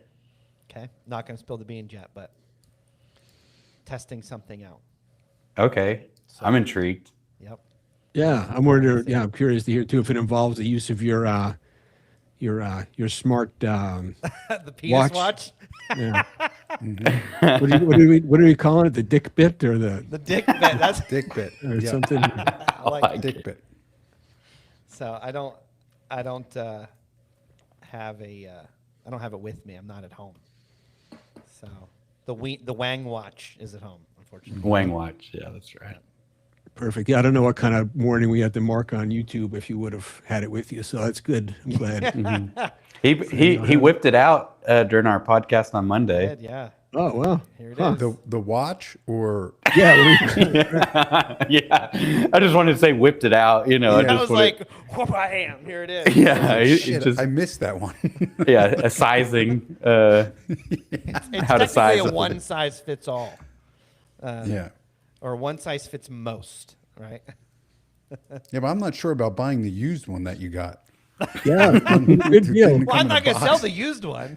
Yeah, but I mean, geez, did you put Well, it yeah, in the you bought. Didn't you dishwasher buy at least? the sample one at the I bought at the the counter? sample to use it as a sample, right? Like to just be like, here's what it is. Like this is what it looks like. Not for it to be used. So Sure. I've got pages of data. Pain and should- Sufferer asked about telmisartan. We had a big convo about it earlier. We're all fans. We use it. Yeah, I actually prescribed it today. Yep. Had a guy with a blood pressure of 170 over 110. It was time.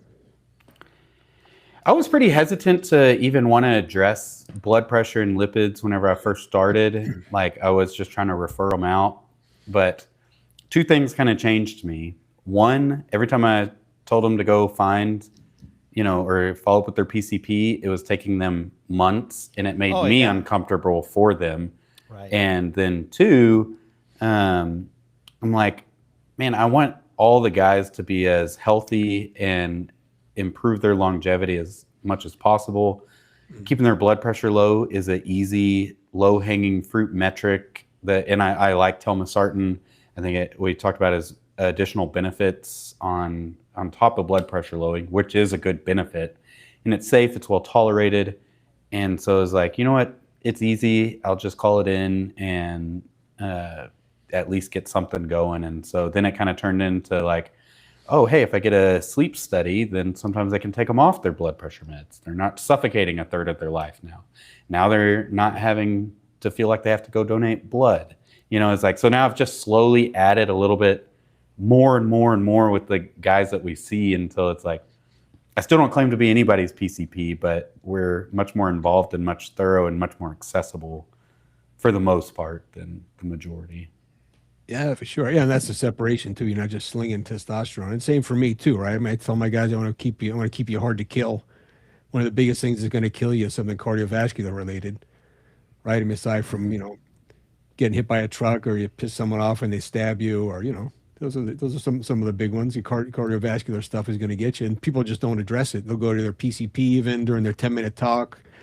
Your blood pressure's up a little bit, but it's not too bad. It's only 140, or next year it's it's only 145, and they just they're cruising at these levels and everything. They're telling them it's just it's not so bad. You're just out of range. Like, I don't know, man. Let's look closer. You start looking at now you start stacking risk factors too. So now you're hypertensive, your lipids are elevated, Pre-diabetic. Yeah, you're See that all the pre-diabetic, time. you're a little overweight. It's like, no, these are not all okay. And one of these things in isolation is maybe okay for a short period of time. You can't start stacking all this crap. So yeah, someone has to address it. And we have people's attention for way longer than their primary care doctors do. Right? We sit down with them for an hour at a time, sometimes more. Let's knock it out, man. Let's get it taken care of. For a lot of calcium scores, I've had a bunch of positive calcium scores just in the last few months, and to have to send people out to cardiology to get that checked out further. Same. Whereas, Yeah. whereas Scores before over they were 100. having these elevated lipids for years, and the doc just tells them, their primary care tells them, no, it's okay, it's not so bad. Well, let's find out. All right, you have some family risk. Let's take a look, see what's going Are on. you sending them out if they're over 100, or just like anything? If I see a calcium score Yeah. when I send them to cardiology, Yeah. if they're over 100, I mean, because for me personally, I would want a CT angio if I'm over 100. Mm-hmm. Right? Trying to talk the cardiologist into that's a different story. So I kind of coach some people on that too. But I send them out there because it's hard to know what you're actually seeing in there. Right? You're just seeing the calcified plaque. I don't know what's actually happening with the soft plaque. I don't know what's in the lumen, what's in the wall, Right. what the flow is. You get a CT angio with a flow study. Now we know what's actually happening. So yeah, clearly. Yeah, and the CT calciums, I mean, there's a lot of nuance to them. They're good. It's a good data point, but it can raise more questions and stuff. And so, sure. Yeah, any test might get more tests. Like, damn it, why do we do this thing? I know, but I use them, and I mean, of course, if I could get the CT angiogram first, but it's just again so much more stuff. Like now you got to get an IV, now you got to get nitro and maybe a beta blocker, and it's more costly, and all this stuff, and it's a better test for sure. But backing up, another thing too, like I'm still in the business of like optimization, and so if their blood pressure is chronically 135 over 85, it's like, I really just don't want it to run like that for another decade. If you're, start cardio, and get some zone 2 in and stuff, see if that helps, start exercising if you're not, and then we can do it. But if we need to, you are doing all that and it's still running high. Let's get you down closer to 115 over 75, and then we can withdraw meds and stuff if we needed. But and that's nuanced. I'm not going to just say everybody needs a med if they're over 130, but if you're already doing everything right and we're still not getting in the 120s, again, a little bit of telmisartan is probably not going to cause any harm, but has potential upsides. And like Mike said, if there's any other benefits, you're pre-diabetic or risk factors, maybe you're pre-diabetic, maybe you're a little overweight, maybe your LDL is a little high. So it's like all these are just a little out of whack. But if we just let everything ride for a decade, what's it going to do to overall plaque deposition and everything? Yeah, Josh, for did sure. you see Anthony's question? We talked about this on the podcast yesterday. Do you see any benefits for a male in his late 40s utilizing HCG with TRT regimen? If your primary goal would be to that you want to maintain spermatogenesis for pregnancy, then there's no reason for that. I mean, men can have kids at any age. Look at Robert De Niro, right? Isn't he like in his 70s or 80s and having kids? So if it's for spermatogenesis / fertility preservation, you can use it with TRT. Sure, fine. If you're using it for atrophy, right, because you don't like that, because your wife told you she doesn't like small balls, then I mean that would kill it, right? It comes up, and now it's like it wasn't a problem, but now it's a problem, right? And so now you're thinking about it, and it's in your head. And so, yeah, I mean, that can be a reason to use it. There's a couple other case use basis for HCG outside of those reasons. You know, some people have potential issues with libido not being, it's kind of flat. You could potentially bring that on because while HCG directly stimulates Leydig cell activity in the testes, you do get some intratesticular testosterone and intratesticular aromatization that happens, and that can help improve that. We also get upstream steroidogenesis back on board that does go away. I know we talked about Pregnenolone and DHEA, and those are, some people are quite sensitive to fluctuations in those hormones. And by adding in HCG, we can bring some of those back. While those values don't essentially go to zero because your adrenal glands makes those hormones as well. Bringing the steroidogenesis, basically taking cholesterol through the cascade, eventually ending up at testosterone. When we go on testosterone, that all stops because no more LH, no more production of natural testosterone via cholesterol synthesis to eventual testosterone. And by adding in, HCG, we can sort of bring some of that back on board. And some guys do really well with that, bringing that back on board. So there's no reason. I mean, I'll put it this way. Do you need to go on it? No. It's not something that everybody needs to be on. It's not anything that you need. You know, if you had a vasectomy and you don't care about the size of the beans in the bag, who cares, right? Unless till your wife tells you that she cares, or cracks a joke at it and puts a thing in your head, then no, you don't need it. If spermatogenesis is desired, sure. If a few issues arise as you're on testosterone therapy down the road, sure, you can consider it. But that's a discussion for you to have between you and your provider. And hopefully they can talk to you about that in that manner. Yeah, that's a good point, that it's not, hey, you have to have this, I do have some guys who report, like just improved subjective well-being on it. Sometimes delayed ejaculation and reduced penis sensitivity. I'll bring it on at times. But some guys just feel absolutely like dog shit on it. And they do. So there's no reason to do it. If you feel bad on it, there's no reason to try and power through it unless it's for fertility only. Correct. Yeah, that was interesting. So, a few years ago, when it became more difficult for compounding pharmacies to make and the availability became tighter, it was hard to get, it became more, way more expensive. It's kind of, it's kind of come back to middle ground again. But a lot of guys stopped taking it. A lot of guys didn't notice a difference or give a damn. So I thought that was pretty interesting. All these guys who thought they needed it, now all of a sudden they, don't have access to it, or, it became too expensive for them. They stopped taking it and they're like, I think I'm fine. I don't think I really need it. So I thought that was kind of interesting. I want to add on here too that gonadorelin and enclomiphene are not replacements for HCG. They do not work. Great point. On a TRT therapy. So if you're at a clinic and they're like, here, let's give you gonadorelin or let's give you enclomiphene while you're on, TRT, pointless. Actually, more harm than good, at least with enclomiphene. Gonadorelin is going to do absolutely nothing because that's going to try to stimulate GnRH, and it's going to literally not even be able to stimulate jack shit. So because that axis is completely suppressed. So if those two things are introduced, not at a great place at all. I probably would definitely seek consultation elsewhere. Yeah, and that became all of a sudden, when HCG became more difficult to obtain and too expensive to add to a package, people, they were looking for something to plug in there, and that's when all of a sudden that came rolling out. Hey, look what we can do. We can use this instead.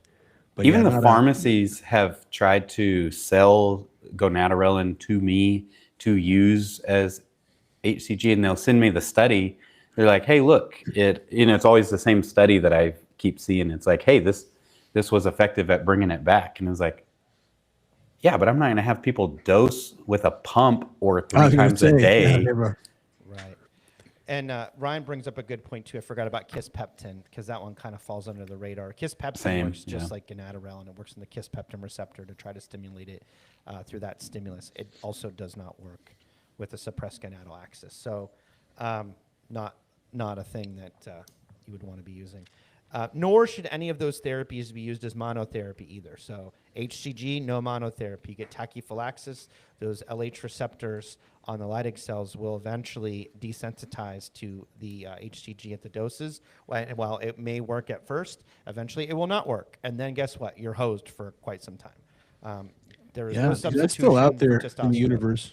Yeah. That's still out there. I've had guys come to me every now and again too, asking about that. Hey, I read about this on some group, HCG monotherapy, and not a great plan. Yeah. Not at all. I see There's someone in plenty here of people asking. on TikTok that tell you that you can Oh, use man. HCG.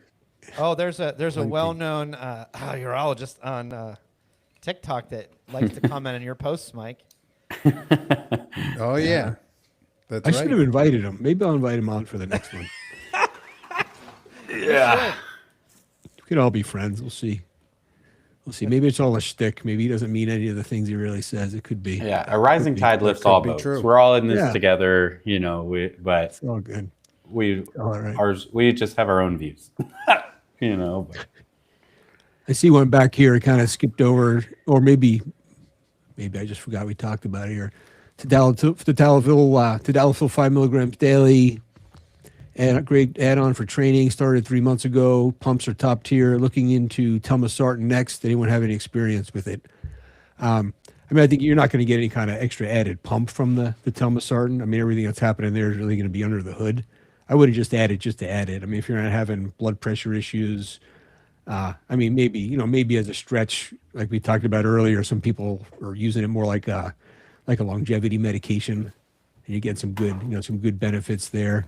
I don't know. I don't think I would just jump just to add it though. I don't know what you guys think about that. No, I wouldn't do that either. Somebody else actually had a follow-up question on any side effects when adding in tadalafil as a pump aid in training. I mean, it'll increase your pumps, that's for sure. Wait, how about it, For Matt? sure. So, You will have crazy veins when you're lifting. Like when you look at your forearms, you'll be like, damn. Yeah, the side effects though too. I've had some young healthy guys who run, their blood pressures run a little low to begin with. I've had them get hypotensive in the gym, so I've seen that happen. So I mean, that's something to look out for. Yeah, other side effects: headache, runny nose, stuffiness. Change position slowly. Make sure you drink plenty of fluid. Sometimes guys will get these weird like leg aches or lower back aches Yep. with it. that happens. Generally at higher doses though, not so much the 5, but yeah, it can happen. Yeah.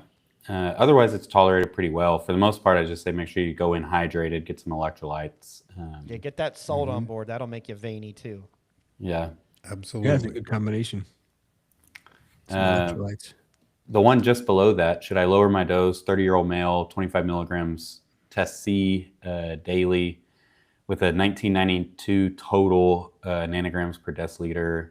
Hemoglobin hematocrit's fine, HDL 64, LDL 104, triglycerides 78, ApoB 92, fasting insulin 2.7, hemoglobin A1C 5. Like as far as, I mean, I'm calculating a free of 71 with that. That's cooking. In terms of like longevity and stuff, it's probably a little too hot. You're 30, your body can, you're still managing it well because you're 30, but running at a 70 free for, a decade, how long does your body handle it? That's always, where's the threshold and how long does it give up? It's like if you're doing it for, a quote unquote cycle to run higher, then you're going to be running higher. But in terms of like longevity, I would back down, just to do it. Yeah, you're metabolically fine. Fasting insulin 2.7 is baller. ApoB at 92 is not, it's decent, but overall, I'd probably say. Yeah, it's not as good as mine. Yeah. All right. It's not a contest, but That's like trying to say my BAC is not as good as yours, but I didn't drink the 5th today. yeah. No, I know. I'm cheating. So I'm just giving you a hard time there, man. Yeah. Also, I noticed here though too. He says injections in the PM, blood draws in the AM. So when, what are we talking about though too? Is just like is that a peak level we're talking about, or is that a trough? I mean, injecting the PM and checking the AM, is it right after your injection, or are we talking about, I don't know how frequently you're injecting or what you have going there? Because if we're talking about if that's a peak level, it might be a whole different discussion here. I mean, a For some peak of reason. 70 is still cooking of free T. That's Yeah, I'd say that's what I was going Yeah. to say too. And it's daily, so it's not going to be dropping tons. Right. You know, Oh, is he he's taking it steady- daily? daily. Yeah, he's steady state. Oh, level. every day. Oh, yeah. Okay, yeah, okay. No, for sure. Yeah, That's definitely up there.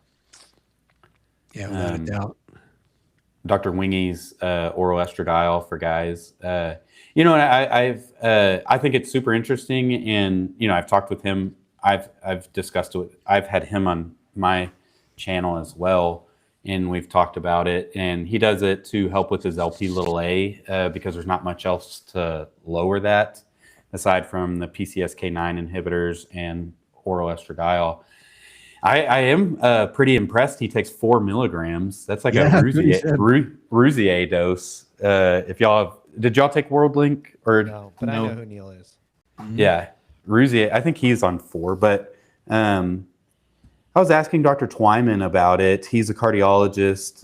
He's at Silverback, and he said, you know, from a cardiology standpoint, he hasn't been super impressed, but he hasn't dove deep into it. He was referencing a study from the 90s where guys were taking estradiol and they had negative outcomes. But I did not follow up on that study because my question would have been, was this oral estradiol or was it CEE, conjugated equine estrogen, like they used in the WHI, which then I would expect would be overall cardiotoxic, not cardiotoxic, that's dramatic, negative towards your cardiovascular system, you know, Yeah, just so like it studies showed. you really have to dig in to flesh that out too. It's not, Yeah. they'll combine things in there, and it can be sticky.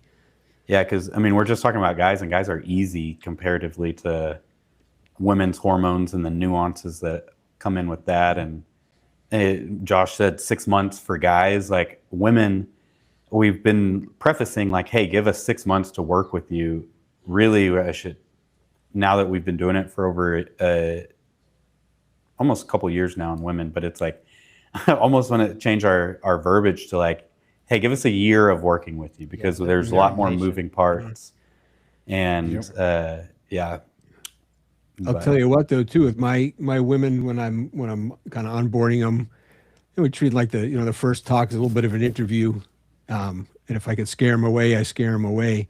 But the ones who get the lifestyle stuff dialed in, man, we get them cruising within months and they're feeling fantastic. The ones who are resistant to eating their protein and lifting some weights, and they want to stick with doing their other, and you could keep doing the other stuff you want to do, but you have to do those other things. The ones that do that, man, we get them cruising pretty darn quick.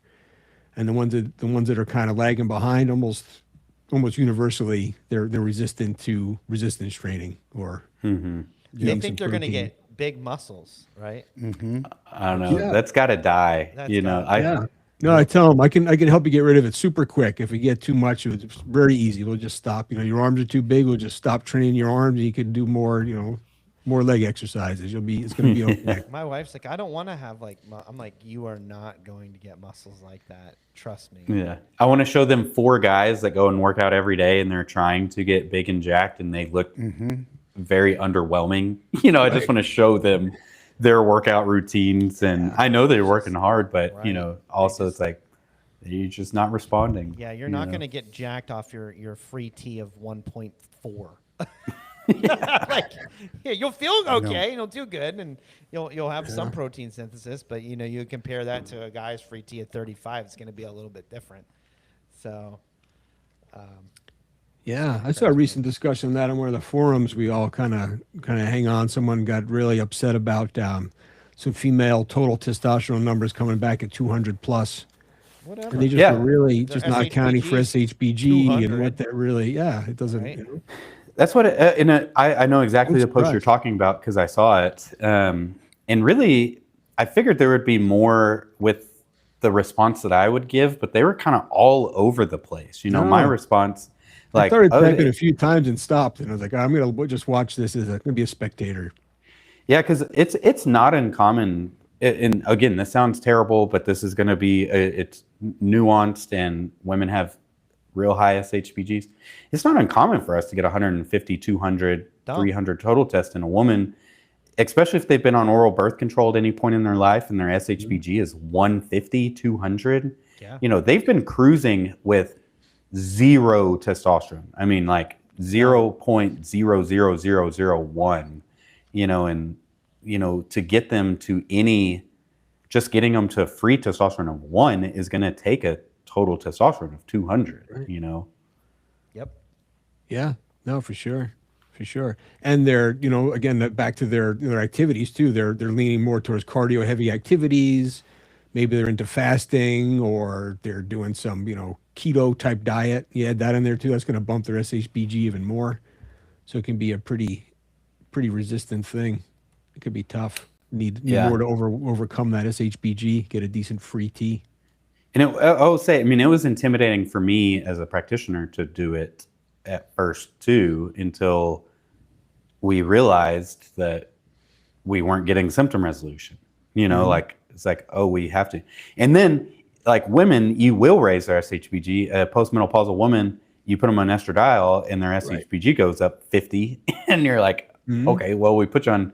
Well, we raised your testosterone, but we also raised your estradiol, and so we didn't change the free T at all. You know, so there's just again more nuance, more. Yeah. People don't realize that with the dosing. They go, "Oh, hey, why is the postmenopausal, you know, female dosing of testosterone so high?" Like, yeah, exactly. So we had to add that estradiol. You don't need that for a lot of younger women. And now you're going to jack up your SHBG, and now we have to overcome that. Yeah, it's interesting. And you're gonna, you know, you're gonna know if they're not getting some, you know, high androgen symptoms. You know, they're getting, you know, start getting a bunch of whiskers or something. Yeah. It's time to just titrate to whiskers and back down a little bit. It's not going to be, it's not it's not like it's not something you can't reverse out of. It's going to be okay. Not a deal. Yeah. And I will say the women, they have been probably more rewarding than guys whenever you do get them rolling and on track. You know, they're just, you can significantly change their quality of life just since they've been, you know, fear-mongered their entire life, or gaslit that everything's fine, and then you come in and it's like, sometimes it's overwhelming. Here's thyroid, progesterone, testosterone, maybe a little touch of DHEA, and they're like, do I really need all this? It's like, let's just see how you do in 8 to 12 weeks, and you're like, I'm back, you know, and then they're more appreciative, so it is rewarding, just tougher. Yeah, no, same. Yeah, by the time I talk to a lot of these ladies, they've already seen 3 or 4 people. They've tried a bunch of different stuff. And they're just, didn't go well. So it's really nice to get them back on track, without a doubt. Without a doubt. Let's see what Matt, else what do you think is circulating the TikToks of most the questions Recently? these days? Yeah. Recently, Enclomiphene is back. Really? Enclomiphene It comes in is waves, back. huh? It comes in waves, and it is back.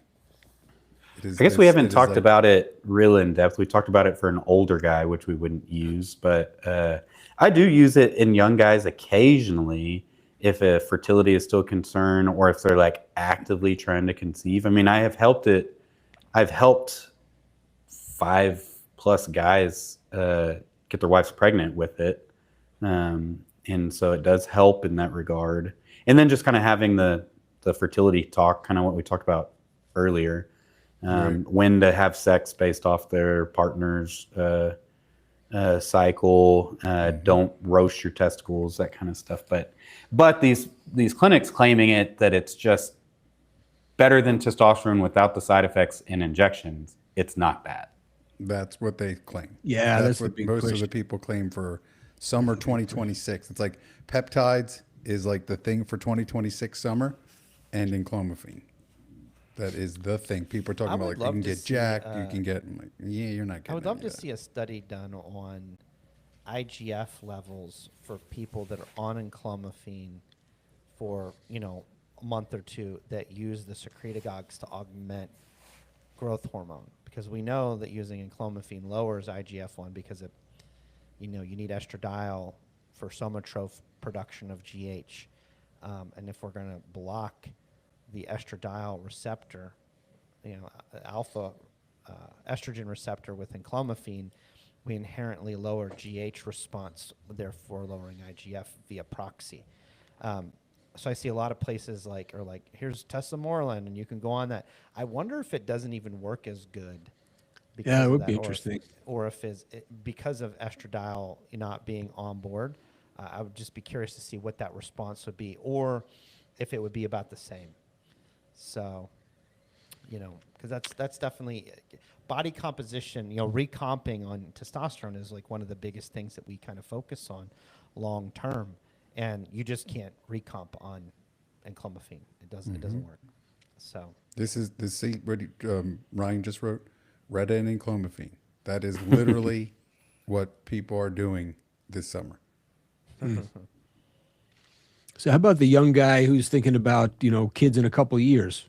Say you got a guy 30 years old, he's like, I don't know, we just got married, we're thinking about having kids in a couple of years.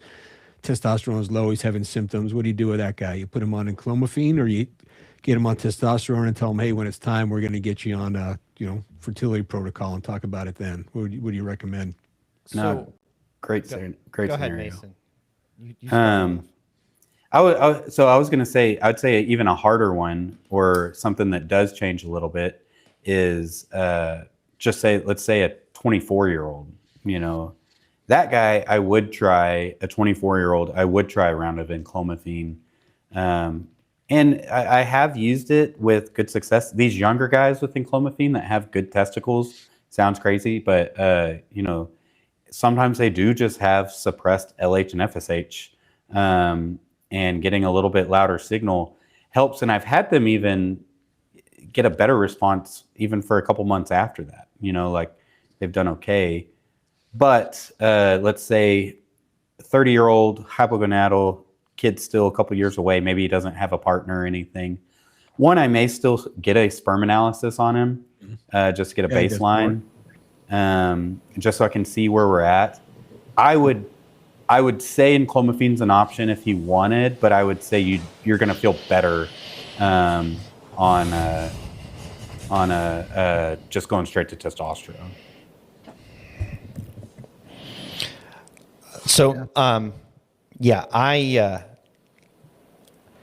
I would probably just go straight on testosterone. If the immediate goal was to not have children right at this exact moment, we're going to go to testosterone. So what we would do, even if I had a guy because I have some young guys in my clinic actually that have issues with low T.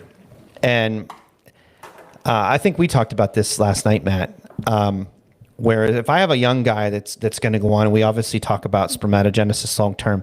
I still recommend either cryobanking some sperm if they can, just out the gate, so we know that that's taken care of, or I will want to run HCG like one time a year to keep the testicles from being in long-term dormancy. Essentially is what that is, right? So at least I know I'm getting some stimulus. So if I 5, 6, 7 years down the road goes, they're if we haven't stimulated them at all for that period of time, and all of a sudden they're like, hey, I'm ready.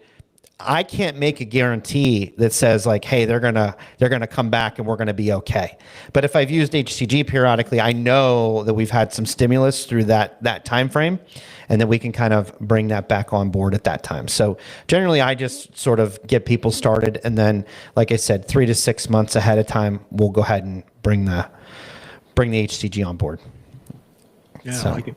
If you run that HCG periodically, you run it for 3 months. Yeah, 3 months out of the year or something. Yep, 3 months. We'll run it for. I think our standard HCG order is a 12,000 IU vial. We'll run it till it's gone, and then we're good. And then next year we'll do it again, and then that's it. Wait, so Twice a 6,000 IU vial won't last you 3 months?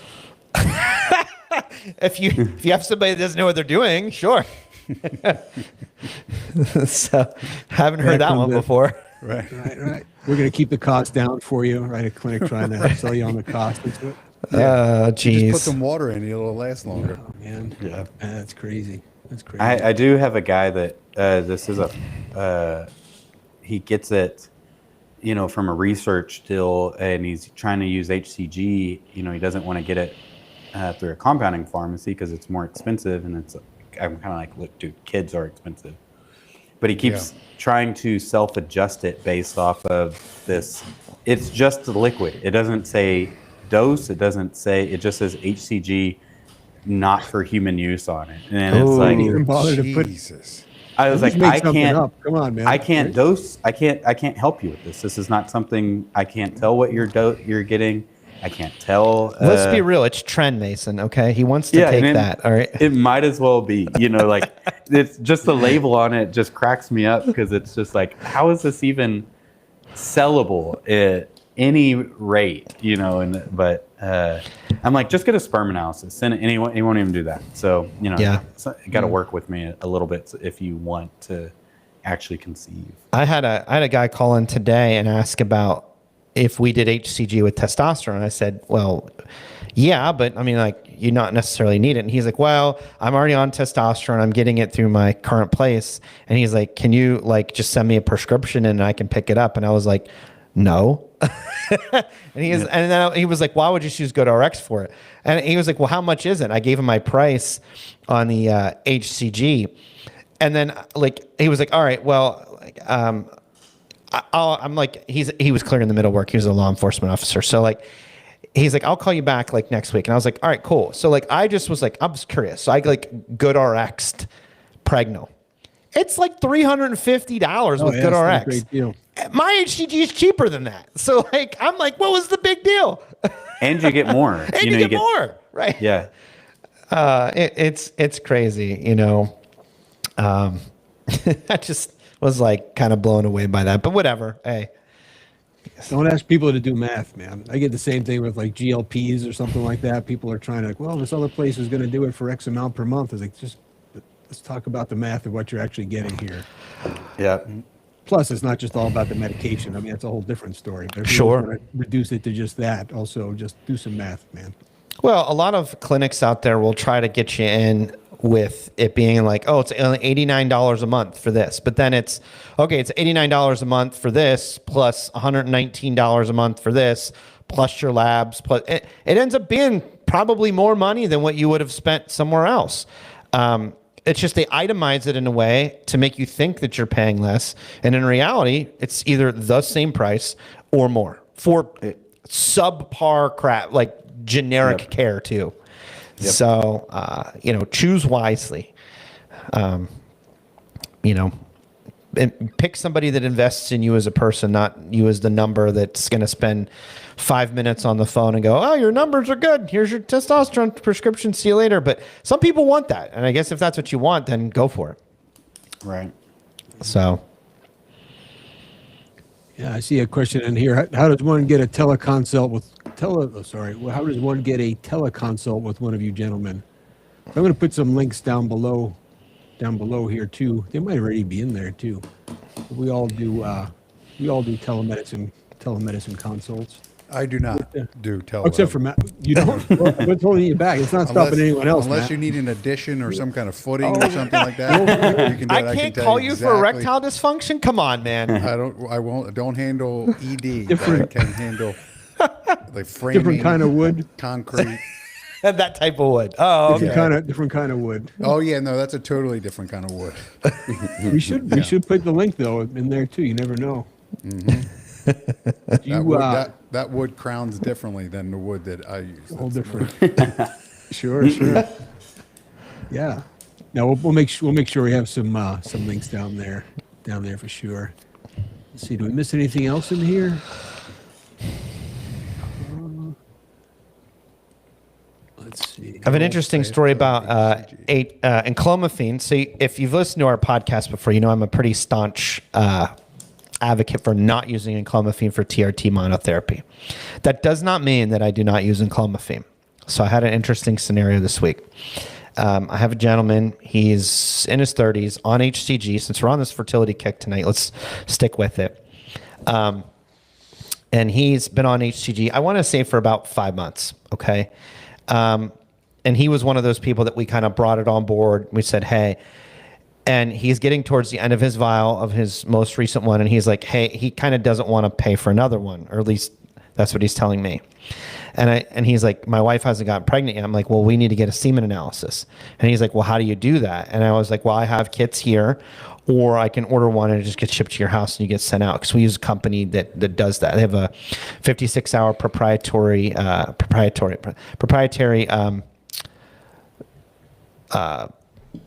semen protection that allows the semen to stay alive for 56 hours. Okay. And it's worked out great. I've gotten plenty of semen. I got one back today, actually, from a guy that we talked about earlier. At any rate, I told him about it and he was like, well, I can't do that. And I was like, what do you mean? He's like, because I'm Catholic. I said, what does that have to do with providing a semen analysis? I'm not Catholic, so I don't know. But apparently, I guess you can only if you're really follow the rules, apparently you can't let it fly anywhere else but your wife, apparently, to try to make a kid. So he was telling me they have a device that apparently lets some go through, but they can send the rest in. I was like, that's not going to work. I need to know the volume and if the counts, everything. So if half of it's going to be there and half of it's not, that doesn't do, or however much, that doesn't do me any good. So basically what it came down to was semen analysis was out. Couldn't use it. All right. So what did I do? I said, well, I only have one option at this point. If I don't know where your counts are, I could have started him on urothiolitropin and kept on HCG. The problem is you don't want to pay for it. So we went to Enclomiphene. I took him off testosterone, put him on Enclomiphene for 3 months. But that was my only option. So, and it was purely because it was cost driven. So, granted, it's not something I would want to do. It's not ideal, but sometimes that's what you have to do. So that's what we did.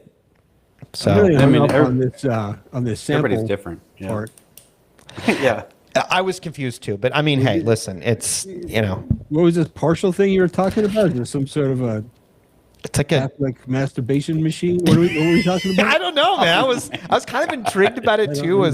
I have to find out what it is, but apparently it allows it's like a condom, I guess, with holes in it. So I think it's a way that they can practice safe sex or something, but not, you know what I mean? So I think that's what it is. Everybody should Google Catholic condoms. I'm just curious to see what it shows.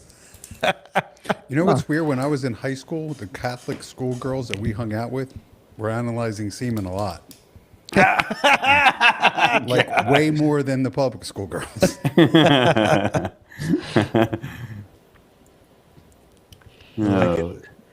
Oh man! Oh, you got a couple other things popped in here, huh? Yeah. Sticking on topic, a couple other things popped in here. Let's see. How long after your TRT dose is optimal for blood testing when checking levels? Yeah, we talked about it earlier. I like, once you feel good, I was like, let's live there 8 to 12 weeks. Probably 8 weeks at minimum. Just kind of see. Again, it's going to be 5 to 6 weeks to get steady state levels, and so if you've at least passed that and you're good, 8 weeks from there. And then another reason I always say, if we are changing doses or frequency or protocol or anything, always give it a 6-week assessment. Don't try 3 times a week, 1 week, 2 times a week the next week, a different dose the week after that.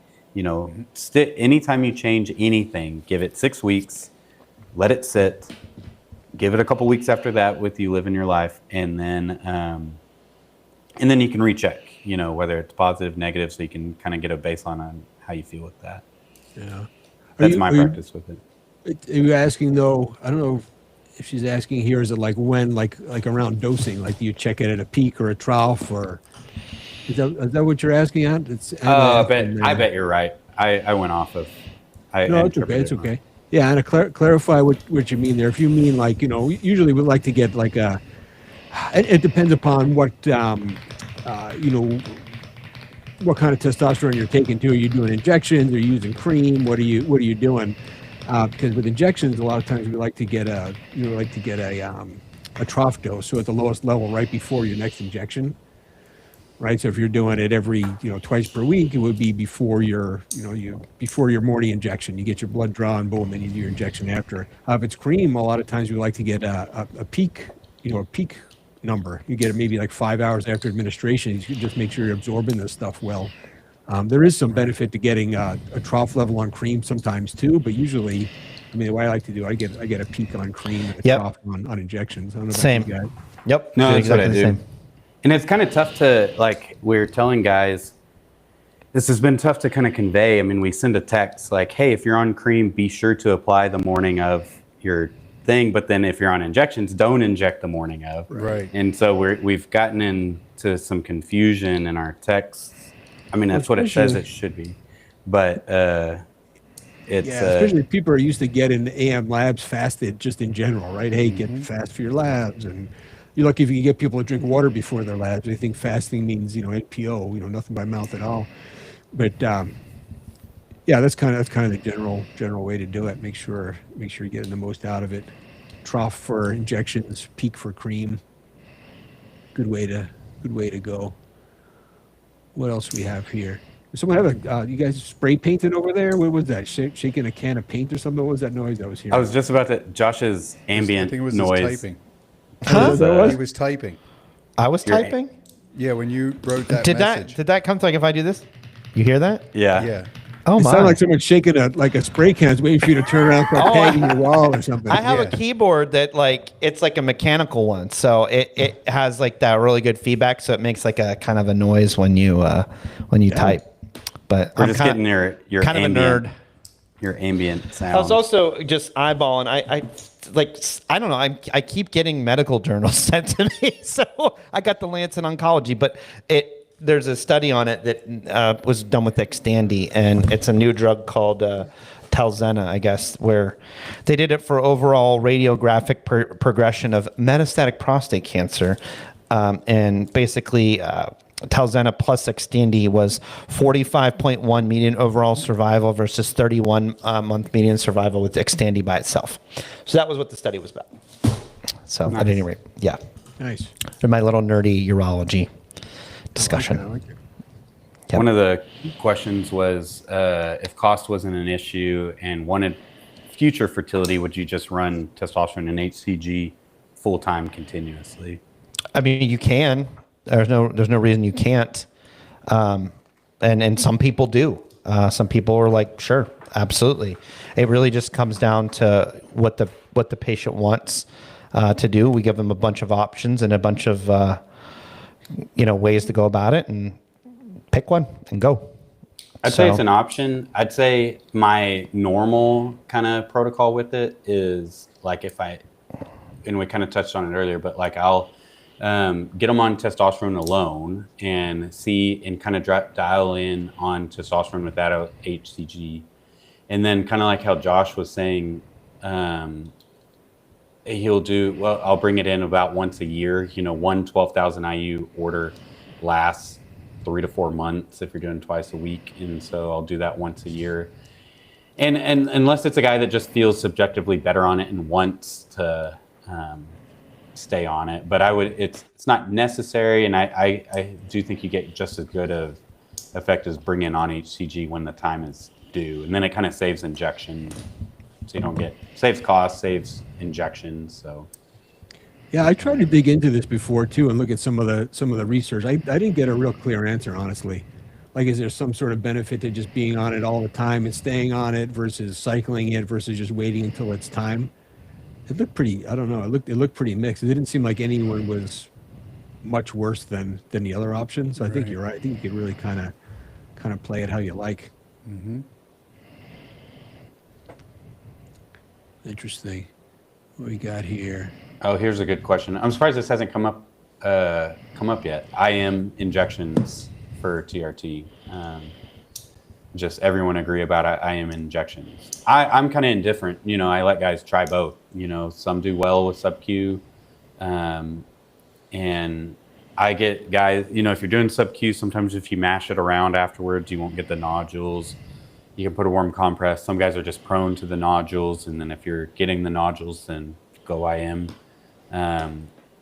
It is oil-based, and so IM is typically a little better. It's going to be a little faster absorbed. At the end of the day, I let guys do whatever, and I feel like I've had similar responses throughout. Myself, I don't notice any difference if I go SubQ versus IM. What about y'all's experiences? Patient preference. Yeah, I notice personally a pretty nasty red itchy welt that lasts about a week. I don't think that's great. I don't really want that on my ab, just sitting there scratching like a Problem rash is or guys something. inject 60 units.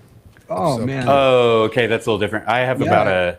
And then they send me a message. I have a golf ball in my stomach. Yeah, I'm yeah. like, well, what did Okay, you do? well- I put 60 units. I'm like, oh yeah, that's going to be there for a while. Yeah, a Even golf with ball daily of injections oil. for me. Yeah, that's a ton of oil. I've had those same messages too. I'm like, dude, what are we doing here?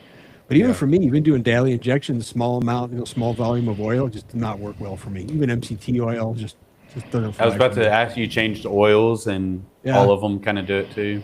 Yeah, I'm a pretty sensitive guy, Mason. It just things affect Yeah, me. your little woman Yeah. little woman NAD doses. That's right. Yeah, I have high estradiol. I need lady doses of NAD plus. We determined I can't handle SubQ. Nothing's really adding up here. It's not looking good. It's not looking good. Yeah, Yeah, gotta lower I had that. some guys who love SubQ. They love it. It's just they don't get any negative effects from it. They feel great. I think it can be but shallow IM though. I see a lot of confusion about what people think they're doing too. They think anything with an insulin syringe means SubQ, and it doesn't. If you're pinching the fat and you're going, you pinch an inch anywhere you can, you're putting it actually into the fat. That's subcutaneous. You're in the Right. subcutaneous fat. If you are using a half-inch insulin needle, and you're putting it in your deltoid, you're putting it in your lateral thigh, ventral gluteal area, something like that, you're getting into the muscle. It's a shallow intramuscular injection. It's not a SubQ injection. So they're different. You don't need. It's not insulin needle doesn't equal SubQ and harpoon doesn't equal IM. There's a middle ground. It Right. depends where you're going too. If you're I think Matt, you had one of your TikToks. You were talking about if you're going back on the fatty part of your glute, there's a good chance you're going SubQ. But if you're up if you're up a little bit more anterior, you're probably getting some shallow IM. Right, a guy, Yeah, because it's really he everywhere. wrote a message to me about he's like, I do IM injections in my glutes. He's like, but I get these like weird bumps, and like when I sit down in the car or something, I feel it. And I'm like, you sit down on the car, and I'm like, where the hell are you injecting at? Like, so I'm trying to think like where you. And he's like, well, I'm like, try to explain to me. And he's like, oh, I just check right in the middle of my glute. I'm like, yeah, no, that's not an IM injection. Like you got to come up a little higher, like maybe like your belt line. And then he was like, oh, that makes sense. I'm like, yeah, that's just staying in there. And he Yeah, does like once he 40 hits units. Once you hit the so- sciatic nerve one time, we'll quit doing that real quick. Right. Yeah, yep. That'll change your mind on that in a hurry. Yep. Yeah, I use 27 gauge, half inch, or 5/8 needle. Typically half inch, but 5/8 if they want to make sure they get to the muscle a little bit better. And really, the most SubQ I'll let anybody try is about 0.3. So that's where I mils. cut mine off too. 30 units. Yeah.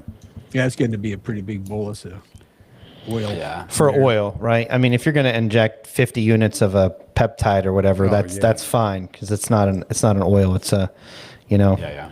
water based. So a little different than injecting an oil. I get the SubQ IM question almost daily. And Really? I respond the same way to every single person. Like, how do you feel? Like, do you like to do SubQ? Some people are goofy about it. Some people they're afraid of muscle or they're afraid of, okay, how do you feel about it? What do you feel comfortable with? How do you feel when you do it? And what does your blood work look like? If everything's good, then who cares what you're doing? If that's working and you're doing SubQ, then SubQ is the way to go. But if you are doing it and your blood work isn't great or whatever it is, then maybe we have to switch something up, or you don't feel as great, it takes longer to get into your body, whatever it may be. But that's what you have to do. Just don't go by some guy that's on, social media telling you this is the way. One's better than the other. Like, Or no, also don't go by the study that showed it was better, sponsored by the people who make the Well, subcutaneous auto-injector formulation. the auto. Yeah. Yeah. No conflict there. No. That's pretty popular, the auto injector. Is it? Mm-hmm. Interesting. Yeah. Yeah, I just don't have anybody on it, so I haven't heard much. Yeah. Yeah. I don't know about that. Interesting. see. One of the questions is good. What do you guys think about the oral T protocols like Maximus or Kysotrex that claim to be better for not shutting the HPTA axis down? Oh, we talked about this. I actually talked in one of our chats. We talked about that. I'm going to go pull up their white paper that was done by a psychiatry department at UCLA. Because, people in psychiatry should be studying this, right? Sure. Oh yeah, I remember you said that. Yeah, it's because someone asked why was it done by a psychiatric department. I said because it's crazy talk. Right. It's bullshit. Yeah, that's right. That's why we need this. So it's interesting. I kind of looked into some of those claims too. I had a couple of guys taking Kysotrex, and even in some of their own studies, some of the animal models, they did some higher dosing to get them even higher, higher levels.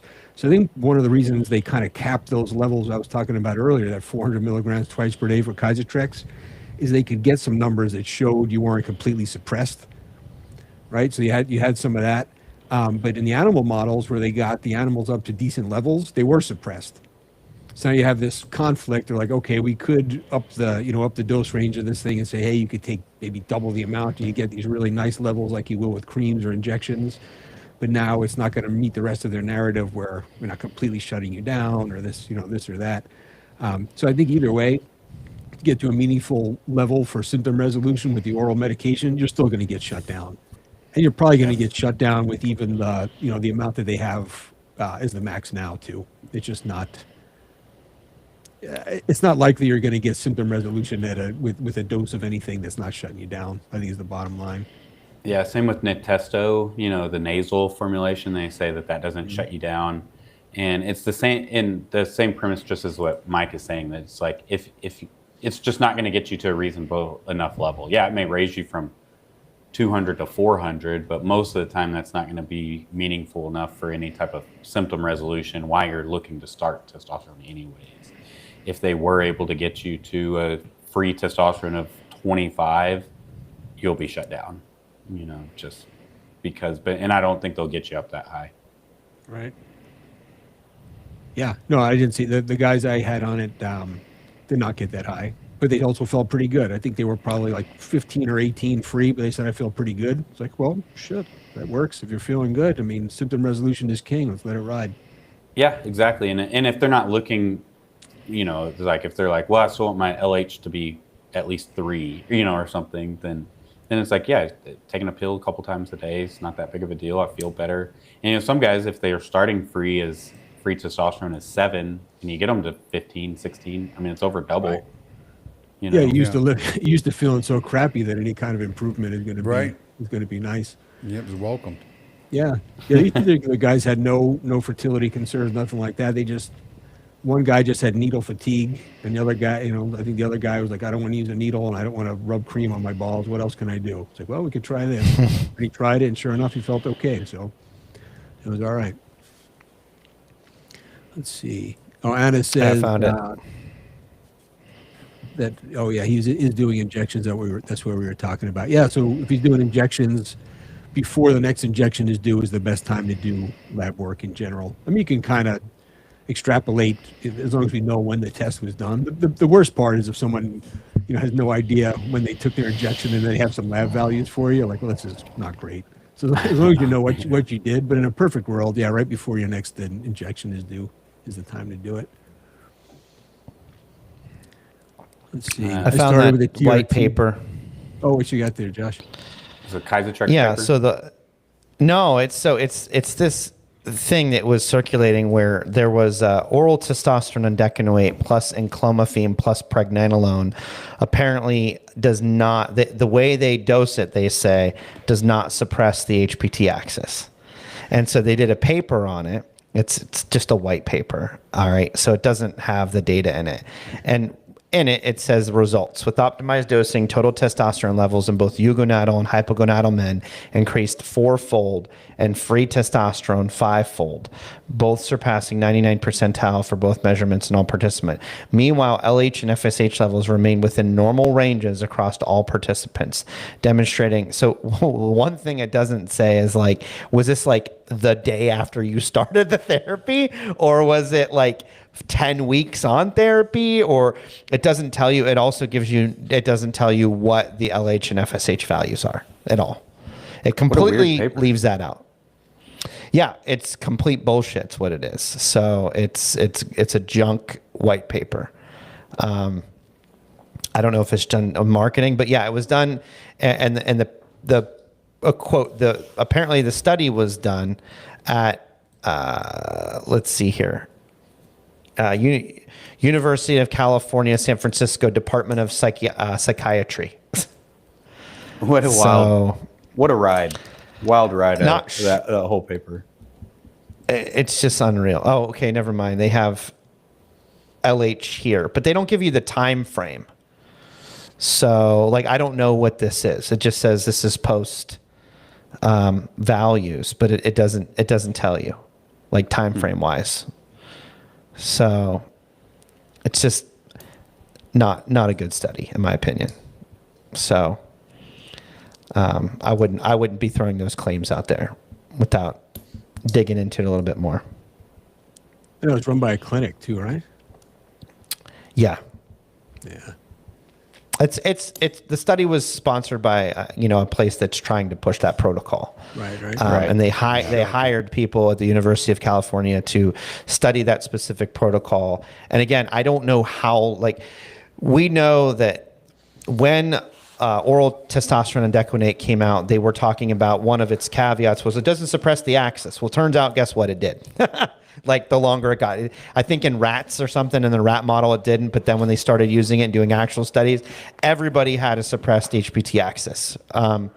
So this one is trying to take the paper that said that, oh, hey, HPT wasn't suppressed, use it as a reference, and then kind of bank off of that saying you can use Enclomiphene to keep fertility on, as long as you use oral testosterone as well. But they also don't give you a time frame as to say like how long were they on that oral testosterone and that protocol. Like if you did it within the first week, it's very possible that those levels are still okay. But 10 weeks, 20 weeks down the line, I don't know, because that's when the axis is really going to start to deteriorate from the oral stuff. Well, after a few weeks, essentially. So sure, I mean, we could fudge it. We could say, yeah, like there was nothing. Like, look, it looks great if you're on this protocol, and it was like 2 days after they started it. But do it 6 months later. Let's see what it shows then. Right. So They always seem to leave that out.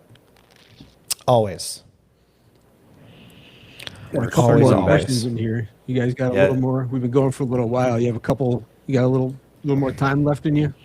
Yeah, I see the Sure. 2 over Nandrolone or Deca for I see one. chronic Another. joint pain. I see another HCG one in there. Man, it's been HCG day. Yeah. Well, maybe you're further up than I am there, Mason. Let's see what you got. I'm at the there. bottom. Let's see. I see one here. What's Lucky you're- HCG? We can Lucky you're check that. Luciano 1908. I hope that's not his birth date, because then I don't know if HCG is gonna do anything for you, man. We're getting up there in age. But I started TRT recently with a TRT online mill. Not a good start. Told him I was planning on having a child in the next couple of years, and was out on HCG right away. Was it unnecessary? Just squeezing more dollars? Yeah, that's kind of what we covered too. It's not necessarily a bad plan. I mean, could you have waited and just brought it back on when you're ready to have kids? You could. So it's not a terrible thing. I don't think they were really trying to maybe work you over too hard there. I do like getting testosterone dialed in first a lot of times, just Right. as a single variable, and then bring the HCG on. Right. Just because, guys, some like HCG, a third of guys feel really good on it. A third of Yeah, guys that's a don't great feel point. much. A third of guys feel terrible on it. And so it's like, and even again, selfishly as a business owner, I wouldn't want to have a guy stop treatment completely because they had negative effects from HCG, Right, so Right. Yeah, you pull too many levers at the same time. You don't know what's giving you the positive effects. You don't know what's giving you the negative effects, right? Yep. So same thing too. Maybe you feel great. You're like, oh, do I need to keep using this thing because the way I feel, or you feel bad.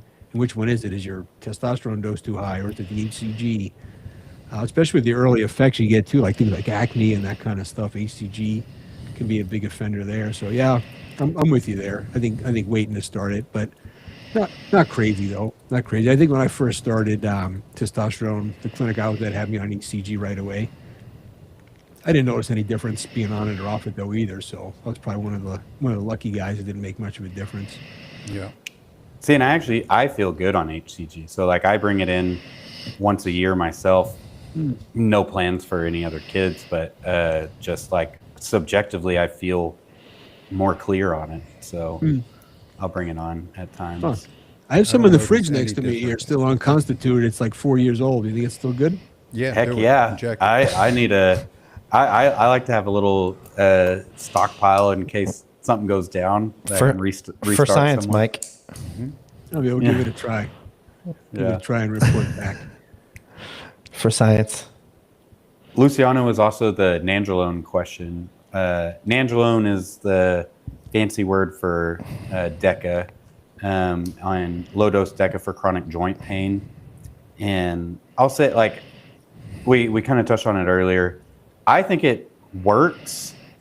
I don't use it for my patients, because after kind of a lot of debating, research, diving, I just came to the conclusion that long-term is not conducive to longevity, so I don't, and why I say that is just it can worsen endothelial dysfunction. It can,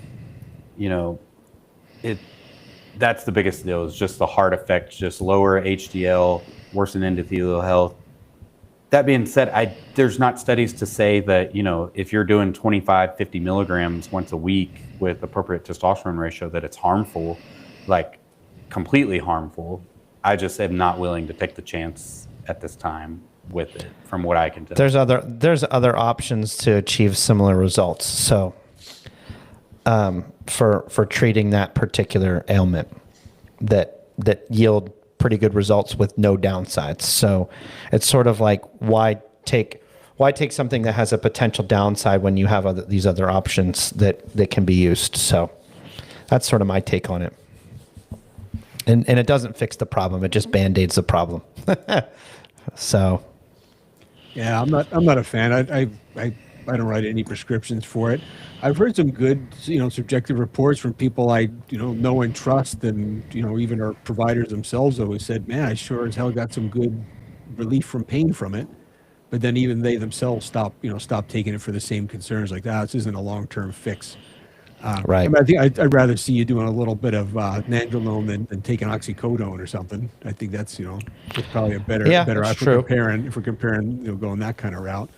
But Yeah, and I I'd wish- rather find some other way. What I would like, truthfully, is just an NSAID versus Nandrolone comparison study. It'll never happen, but like NSAIDs are not benign meds. Not at all.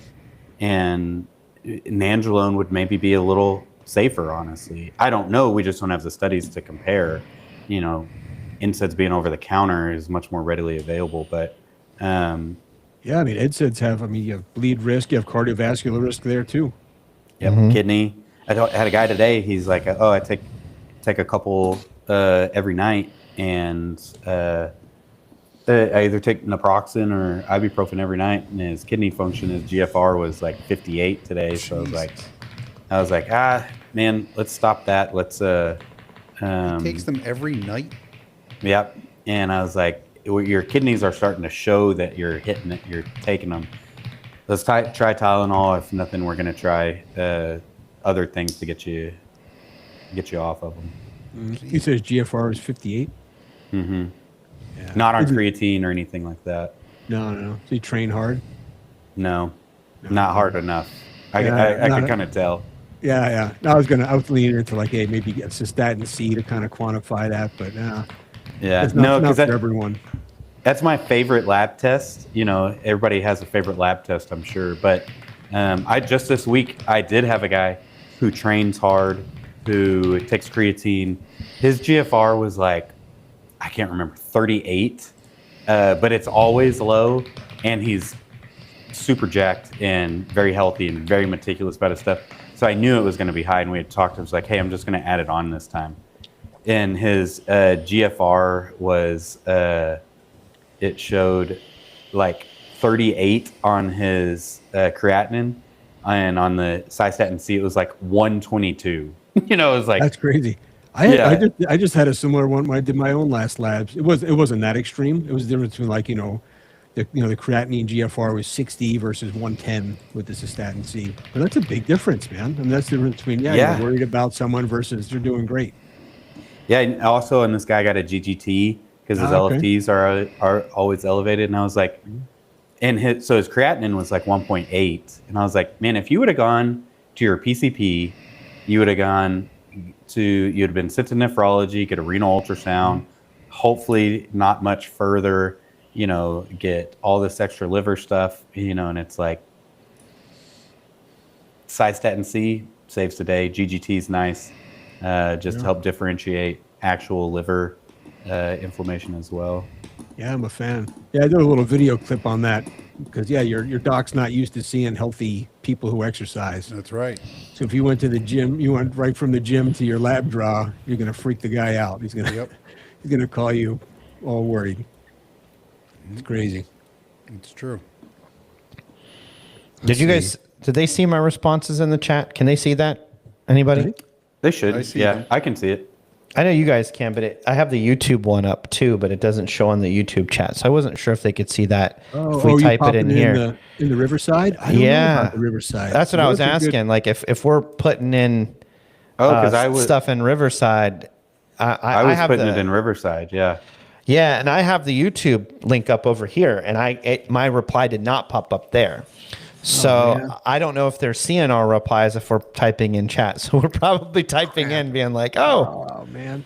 I don't know. Should we start over? Let's just start over. Let's just start over. Let's wrap it up and then start all over again. So they asked about the safer alternatives of which I talk about for Deca for tendonitis and joint pain. That's going to probably be some type of physical therapy. Okay, they can't see it. Physical therapy, and you could take some, there's a couple peptides that could potentially help with that. Another thing that would also help with that is GH, which is criminally underrated. I can't see shit. Well, there you go. That's probably why we're not getting that. But GH increases collagenase activity. There's some amateur shit going on here. Yeah. Damn it. Next time. We'll do better next time. So that's probably that's probably where I would go first. For tendonitis, 100%. I wouldn't even look into another androgen for that. For if you've got some Secretagogues? Yeah. Yeah. So or potential GH, but if it ever becomes a little easier to prescribe and cheaper. Yeah, speaking of criminal. Yeah, exactly. Right. No, I wish it was easier to prescribe. It works. It's the GOAT for fat loss. That's for sure. Does a really good job. I saw someone ask something here about RFK, and then I lost my spot there. I thought I saw someone ask. Oh, something about just making it more accessible. Buy it without a prescription. Right. That won't ever happen, but. Oh, you're welcome. Without a prescription? I'll actually copy my responses. Like we are replying to you guys like in the chat sometimes when somebody else is talking, but you guys can't see it. So good job. We are, right? It's freaking amateur hour here. So here I will. Bad coaching on my end. My first time messing with this thing too. I should have known. I should let you guys know we were also live on Facebook. It turns out. Oh, cool. I don't know if anyone's watching over there. I don't know. They put some. Oh, but that means we didn't ever see any questions on Facebook. Yeah, I'm going over here now. I don't see any. I don't see any comments there. Oh, are we live on Facebook too? Yeah. Oh, geez. I knew. I knew I set it up to try to do that, but when we first went live, I didn't see it up there. But when I checked back in a little while ago, I saw it's up here. I don't see any comments in there though. When people comment in Riverside, does it pull them all in from all the places or no? I think all the comments will go to Riverside. Okay. I just assumed that they would propagate back, but I guess it's not the case. Is it under your what are we under on Facebook? I'm just curious. Oh, it's under my Mike Belkin Oh, Mike Belkin. Okay. Yeah. Just to make it as confusing as possible. Oh, yeah, we did. We're gonna try TikTok too, right? But Yeah, Riverside wouldn't let me choose TikTok in there. I don't know why. I don't see it under your page. Doesn't like communism. You don't Is see it it in there? under? Maybe it's under Men's Healthspan. No, I'm on my. I see it on there. I don't see. I see your posts. Yeah, I don't see Josh, the live. Isn't this one of your patients that's just commenting? I'm not allowed to Sean? say if they're a patient of mine. That would be a violation of HIPAA. I was just wondering. But they could certainly say that or not, but I am not allowed to say any of that. So that would be a gross no-no. I know Sean. What's that? I know Sean. Oh, do you? No, I mean I just talk with him. Okay.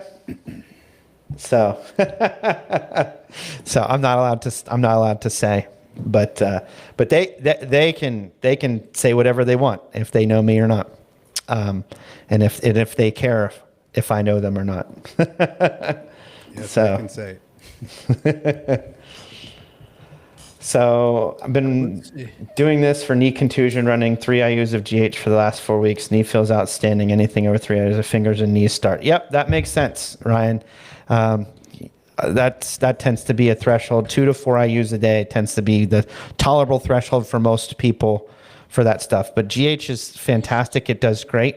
For those that don't have access to GH, Secretagogues will do a pretty good job too. I think for normal physiologic dosing, has there ever been, this is something I've not looked into. What's the comparable rate of GH release for a secretagogue, let's say, I don't know, 1 milligram, 1.2 milligram tesamorelin dose versus like actual GH? Did they ever like relate those comparisons together? Well, Not if you're that I've look- seen. You're looking at GH. I'm sorry. You're looking at IGF-1 levels more than anything than GH from some of the stuff I've seen. Yeah, I was gonna say Some they of the- never really measured GH because I was just curious, like what would be our theoretical like GH value, you know, from that. I guess you could use it for Sermorelin because you use Sermorelin for growth hormone tolerance tests. Yeah. For the IGF-1 stuff I've seen, it seems like somewhere, you know, a good dose of a secretagogue will probably get you the equivalent of about 2 units of real growth hormone. That's kind of what I was wondering. So It sounds makes about right. sense. And Yeah. that's about replacement dose, right? So it's Right. not some crazy super physiologic, you know, bodybuilder blast and dose kind of thing. Probably not going to do anything bad to you. right. Yeah, you're Think probably going to they'll get ever a make that where little you bit of can get benefit. What's that? You can get growth hormone, like where you can prescribe it without getting in trouble. Well, I mean, you can prescribe it, but you know, it's the problem is you're going to face scrutiny for using it. It's also extremely expensive. So, secretagogues are just cheaper. And if we're only going to try to do that like quote 2 IU threshold, it's probably just better to use a secretagogue. So, You get that kind of somatostatin backstop break. too. Yeah. Yeah, to where it just won't run unencumbered. And so, like, I mean, I like the safety aspect of the peptides. But I mean, that being said, if GH was more readily available, it would win. It would be better. Sure. 100%. 100%. And Especially assuming as you somebody. don't have an old crappy Yep. pituitary that's going to, it's not going to participate. It's poking the hell out of it and nothing's happening. I don't know at what point that falls off. And also, I mean, real growth hormone too. You don't have to worry about not eating before bed. You don't have to worry about those last 2 hours. Not a big a deal. It's not going to be right. You're going to inhibit GH secretion with the secretagogue. If you're just putting the GH in, the food isn't as big a deal. It just becomes problematic when you're doing like 50 IUs a day, Of growth which has hormone. been done. You get I mean, so pure. 18, so some of the the studies they do with wasting for AIDS patients, they do 18 units. Really? Wow. Yeah. Yep. So that's why, and you'll see some of these bodybuilders they'll go up to doses that high because they're like, well, hey, we actually have some data on this. 18 units, it does something.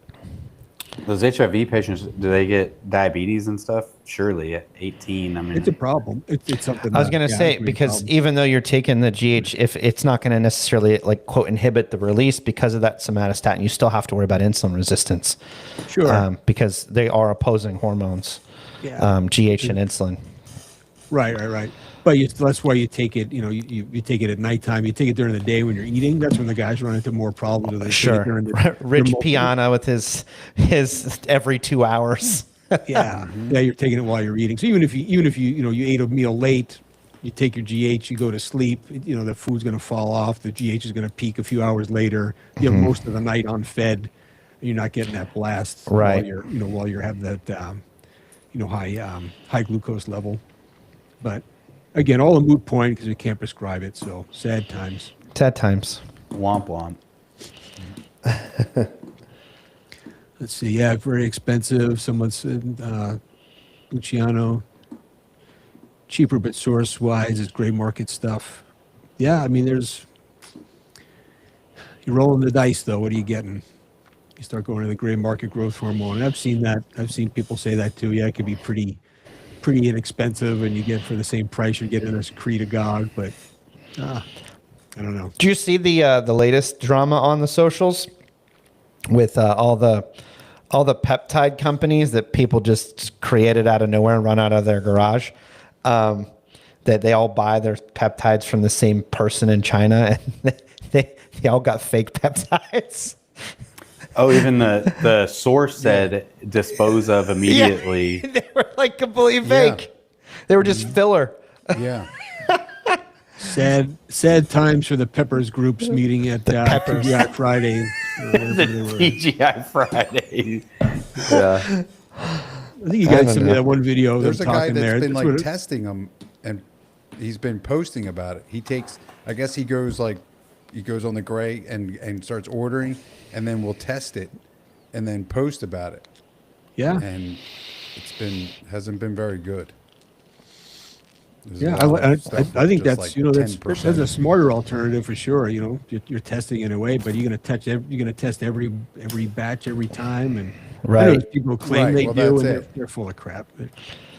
Well, they're testing one vial, and then they're going to leave it up there, and then who knows? That might be one vial of a very small batch, but then they got more coming, but they don't test that, and they go, "Oh, it's all fine." And they have that one COA of, hey, this was actually 100%, 106% pure, Yep. and they use that, and then they just, probably Photoshop the date. That's actually I the was gonna one thing say. he does say in there, that if they just have one COA, then don't trust them. That's one of the things. So he how talks about. hard is it to do? How hard is it to make a fake one too? Yeah. Some Oh, of it's those testing probably sites too, you can go directly incredibly to their easy. site too, right? So the link will be on their site, so you're supposed to be seeing the official report. But I don't know. That's all getting a little sketchy. Yeah. Yeah. Like that video I sent you guys earlier of someone mixing up some underground lab testosterone, and that was supposed to be a positive ad, like, hey, we have a new batch, and this guy's clearly mixing some crap up in his kitchen, like a Right. home chemistry kit. Well, and the best part, it was like 400 new vials, and he's only got 400 mLs in there. I'm like, what are these 1 ml vials? Like, that's like the Right. dumbest thing ever. Not a great. It wasn't the best ad. Nobody wants 200 milligrams in 1 ml vials. Come on. No, it didn't go as he planned. So Yeah, I see Ryan mentions here Serostim. Yeah, that's the Gucci GH, fancy stuff, expensive. I think that's what they used in those 18-unit study, too. I think that was Serostim. Yeah, that's the expensive growth hormone. So, Gotta be careful with that shit, though. That's the problem. yeah, I mean, I can order Omnitrope, but or Somatropin, but you have to worry about the fallout. yep. Yep. You keep So what pushing else it and here? pushing. That's what guys do. What's that? They get on, and then they get on, and then the effects, like everything, they feel good. Everything's growing, and then it's more, and then more. And then Right. I more. used to do a little, but a little wouldn't do it. So a little got more and more. Yep. And that's when you run into problems. Back to That's the when their same hearts dudes. are like the size of a basketball. Yeah, that's what me and Dr. Wingy were talking about on our last one. Is like the autopsy reports where their hearts are like watermelons. Just take up the whole chest cavity. Also, Crazy. bodybuilder Yeah. autopsies. Yeah, Body can take an amazing amount of abuse. Yeah, it can. That's crazy. Especially when you hear what these guys take for how long they've taken it. It's like, Christ, man, it's amazing that you've lived as long as you have. yeah. Yeah. Well, here, one of the bigger things, I like to listen to some of these bodybuilding podcasts just to get their take on stuff. And, one of the biggest, one of the buzz phrases is the health phase. They'll call it a health phase. And some of these things are so short that it's like 8 weeks off. So it's not even enough time for all the stuff to wash out. Yeah, I feel like they just have to try and convince themselves that like what they're doing is okay. Right. It's like, how can I convince myself that there's like a healthy aspect to this, so I can just keep doing it? Like there isn't one. 20. But HDL is 20. Health phase is over. Let's go. like, how do I justify using this and make it sound okay?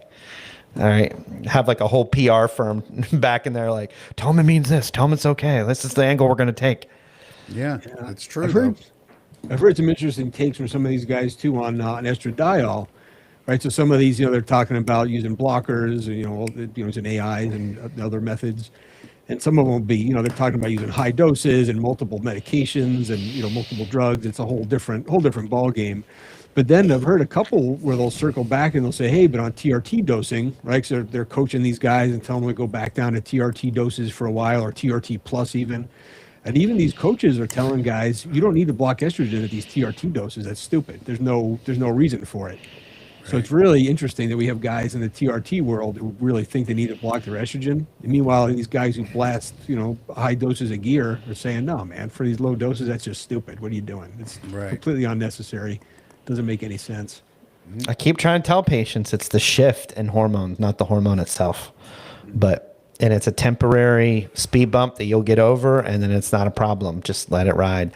But everybody comes back to it. And I feel like estrogen's always like the boogeyman, right? As soon as something goes wrong, it's, oh, what's my estrogen? It's like, nobody cares. It's not a problem. I promise you. You've been on TRT for 8 months. It is not a problem at this point. I promise you. So... Yeah, we had some in the comments section of that interview I did with Dr. Wingy a couple of weeks ago. A couple of guys in there with the estrogen, very upset about it. Hysterical even, which is ironic. They're super upset about about the estrogen part, and they're all wound up about it. Stop telling guys that it's okay and it's not okay to let your estrogen be high. And they're very, very passionate and very wound up.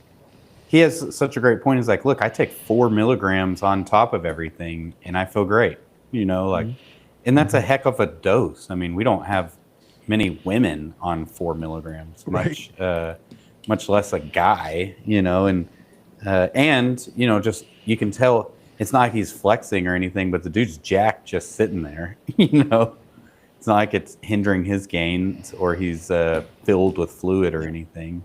No, he didn't cry once during we talked for like 90 minutes. Not one, didn't cry one time. It's pretty good. That's funny. So, I don't know if we mentioned the reason why he does take that too is because he has an elevated LP little a. There's very few things that will correct that, but estradiol happens to be one of them. So that's the reason he does it too. He's not just doing it for the hell of it. Yeah. Does he have any sides from doing it or no? No, he said he. Other than he likes the Hallmark Channel. That's the only thing. Yeah. No, he said he can't even get the Hallmark Channel where he is. We're gonna have to send him some recordings of it or something. It's too bad, especially around the holidays. Yeah, it's literally the same plot, like with a new skin every time, though. So it's all it is. It's the same exact story with just a different season. Like it's Halloween. It's like, you know what I mean? Like it is. They meet and then he goes away or she goes away and moves away and then they come back. Like it's the same exact storyline. It's just season after season. Like it's Halloween, they have pumpkin spice, then it's Christmas, then it's New Year's, then Valentine's Day. It's the exact same story. So stupid. So stupid. It's you know, I'm coming back to my hometown and there's this guy here Every time. every time it's like, all right, you know, Every single time. and we're gonna like, I'm not gonna like him at first, but then I'm gonna fall in love with him, and then we're gonna buy a fucking Christmas tree farm or something. Like, Correct. Okay. It's exactly how it plays out every Literally, single time. every time. Yep. We bought a pumpkin stupid. patch for Halloween, you know. Yep. You gonna leave us hanging? What happens next? That's No, it. then They they get fall in together love. and they They fall in fucking love. know the live Christmas happily tree ever farm. after. Yeah. And then they have kids and live happily ever after. Yeah. We have a couple more questions in here too. It looks like. All I right. thought we were just talking. I thought we were just talking to ourselves at this point. All right, let's see what we got here. Let's see. I don't know if you guys answered this already.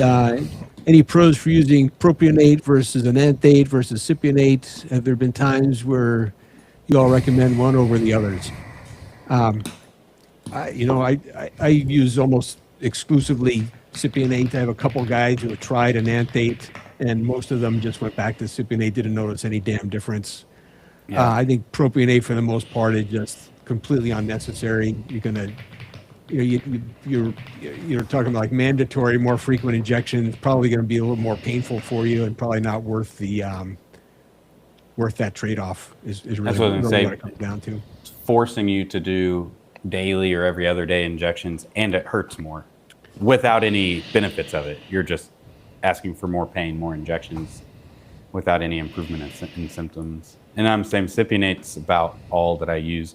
I've had several guys kind of the same, try enanthate for a bit and then just fall back off of it and go back to cypionate. And so really no reason, just cypionate, and it's more available. I use a Right. test suspension in water. Nice. You get a But I wanna 20-minute answer- half-life. 20-minute I'm gonna half-life. I'm answer- just fucking blasting that shit. Answer a question from Stacy. Have you all noticed any social media trends help educating women or create misinformation? And the answer is both. It's the one thing about social media is that you'll get educational stuff. You will also get complete and total bullshit. But the one thing that is helpful is that it's making HRT, like bringing it, like people are talking about it. So now people are asking about it and looking into it. But there is, and it's probably, I don't know, maybe 60-40, 60 educational and 40% just horseshit. Yeah, that's where it gets tricky, right? You have to be able to filter through all that crap.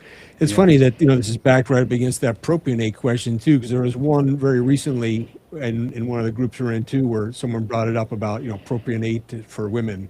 And there was a really passionate guy in there talking about how his wife tried everything, and it wasn't until he found a provider who would give his wife, testosterone propionate, and that's finally what worked for her, and this is the way. So, of course, he thought that's the way it should be for everyone then.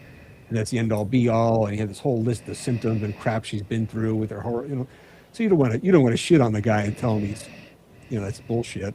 So it's a tough kind of thing. But there's a ton of that kind of stuff. Some of these groups, they really will hammer on things that are just not the big rocks.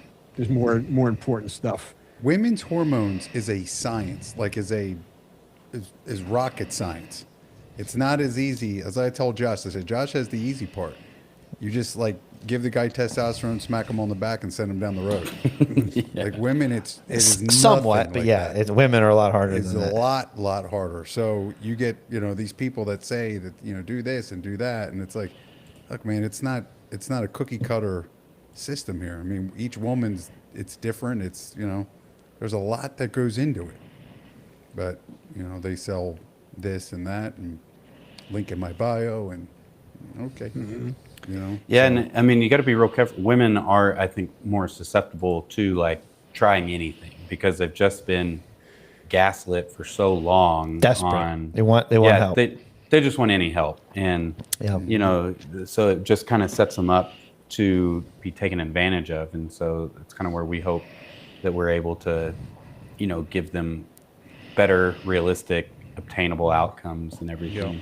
As Mike said earlier, if it is somewhat of a buy-in to get a woman to start resistance training, to increase their protein, to want to even increase their calories at times. And, you know, it's much easier to say, you know, just to go with the flow with everything, like, oh no, just eat less, move more, and you'll do more. But, you know, over time, that's going to be less and less positive. You're going to get more out of resistance training.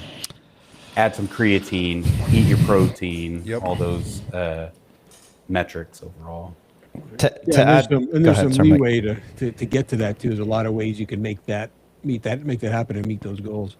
Sorry, what were you saying, Josh? I was going to answer Stacy too. We actually just filmed some women's social media content today, so we'll have some of that coming out on our social media probably next week. We don't post a lot. We don't post a ton. We do. I invest a lot into the podcast. So Matt and I spend a lot of time putting into the podcast. We enjoy that, and that's pretty much where the majority of my social media presence goes. If you look at short form social media, it's hard as a business to really get your point across on an educational format in a very short form. We call it the scroll hole, right? Like when you're on TikTok or you're on like Facebook Reels or you're on like Instagram, you're going to watch videos that draw your attention in, and it's really hard to draw your attention in something that's kind of, I can't make it cool in 5 seconds because it's not chic, it's not sexy, right? It's not cool.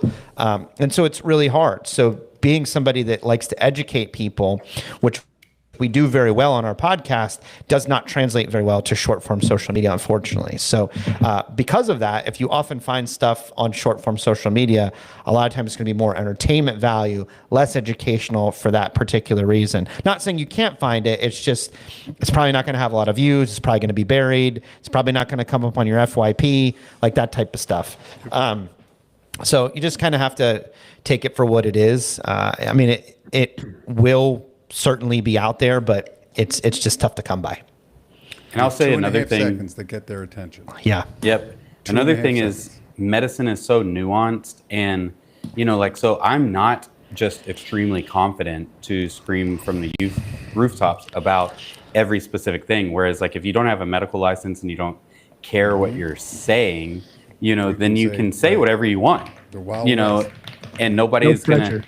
Yeah, and if you're confident about it, you know, people will listen to you. But like sometimes the indifference or noticing that there's a nuance is, you know, it'll come off as like, oh, you don't really know what you're talking about because you seem like you don't really know, very straightforward. But people want to pick sides. That's what they want. They want like, I think that you should have 400, you know, mgs a week of testosterone. And they'll just find the person that says you should do 400 mgs. They're like, yeah, this is my guy. Like it doesn't matter. You know what I mean? Like it's a validation choice, right? Yep. You're validating what I have internally as a belief. Therefore, I'm gonna side with you. And it might not be what you need, and it might be something totally against what is actually correct, but it aligns with my viewpoint. So therefore, you know, and for lack of a better word, I mean, look at our political climate right now, right? Everything's you know, I have to align with this political person because they do like this, that, and that somehow is supposed to identify me as an individual, right? The identity politics of everything. And that's starting to permeate into like everything, unfortunately. I just made a post. Remember we were talking about it. Like they said TRT is for right-wing men. I'm like, what the hell? What does that even mean? It's unreal. Yeah. I mean, so what people that are liberal or people that are bipartisan, they don't suffer from low testosterone? Like, that doesn't make any sense. Yeah. It's just ridiculous. Yeah, you know, Stacey, I see you're asking about, and Josh answered you there too. I agree totally. But you're talking about like, you know, stage of life and, you know, basically, you know, treating on symptoms or lab values. You know, lab values are nice guideposts. But, you know, an excellent point there, too, is, you know, trying to prescribe something like progesterone. If you try to prescribe that to, you know, to meet some lab metric, you're going to fall on your face and it's not going to work well at all. Yep. Especially, you know, you get a perimenopausal woman trying to get the lab, you know, when are you going to test it? And what does that even mean? If you get it on the perfect day at the perfect time, and you know you have the cycle right, that lab value is not going to mean a whole hell of a lot. and it could look perfect. And then I still give, 200 milligrams of progesterone, micronized progesterone, not the synthetic progestin, before bed, and all of a sudden you sleep great, your anxiety's down, and you feel awesome, and it's fantastic, right? So it really depends. So there's a lot of treating, because symptom resolution is king, without a doubt. And same thing with estradiol. It's not just for. I think it's given to a lot of women too young, and now they're going the wrong way. They need the opposite. They need less estrogen dominance. But More it doesn't mean progesterone, that more progesterone, less estradiol. But it doesn't mean it's not like that all the time. You can have some ladies it kicks in a lot sooner, and you give them a little bit of estrogen, and man, they're back. They feel great. So it's a balancing act, and it's easy to get it written off. You're lucky if you get your primary care or your GYN to check this stuff at all. Then they look at it, and they don't know what to do about it, or they don't want to mess with it. They call it normal and tell you, hey, there's something else wrong with you. Here's an SSRI, or sorry, let's try again in a couple of years. So it can be take some playing with. Yeah. Yeah, it's tough. And like progesterone, we've even talked about removing progesterone from our lab, just because it makes no bearing on what we're going to do. But we leave it because, again, somewhat of the art of medicine is they want to see a level, of something they're taking, and it's like, okay, well, we leave it on there. But you take it at night and then you get your labs drawn midday. What does that tell you? Nothing, and it's like, if you're still not sleeping, you're still moody, anxious, or still having dysfunctional uterine bleeding or something, we're going to go up on it. I don't even know what your progesterone level is, but we're going to go up, So we've talked about removing it, but we've still just left it just so they can see, since it's something they are taking. Yeah, same. What do we got here? Started 100 milligrams over years, worked up to 308 milligrams with my clinic.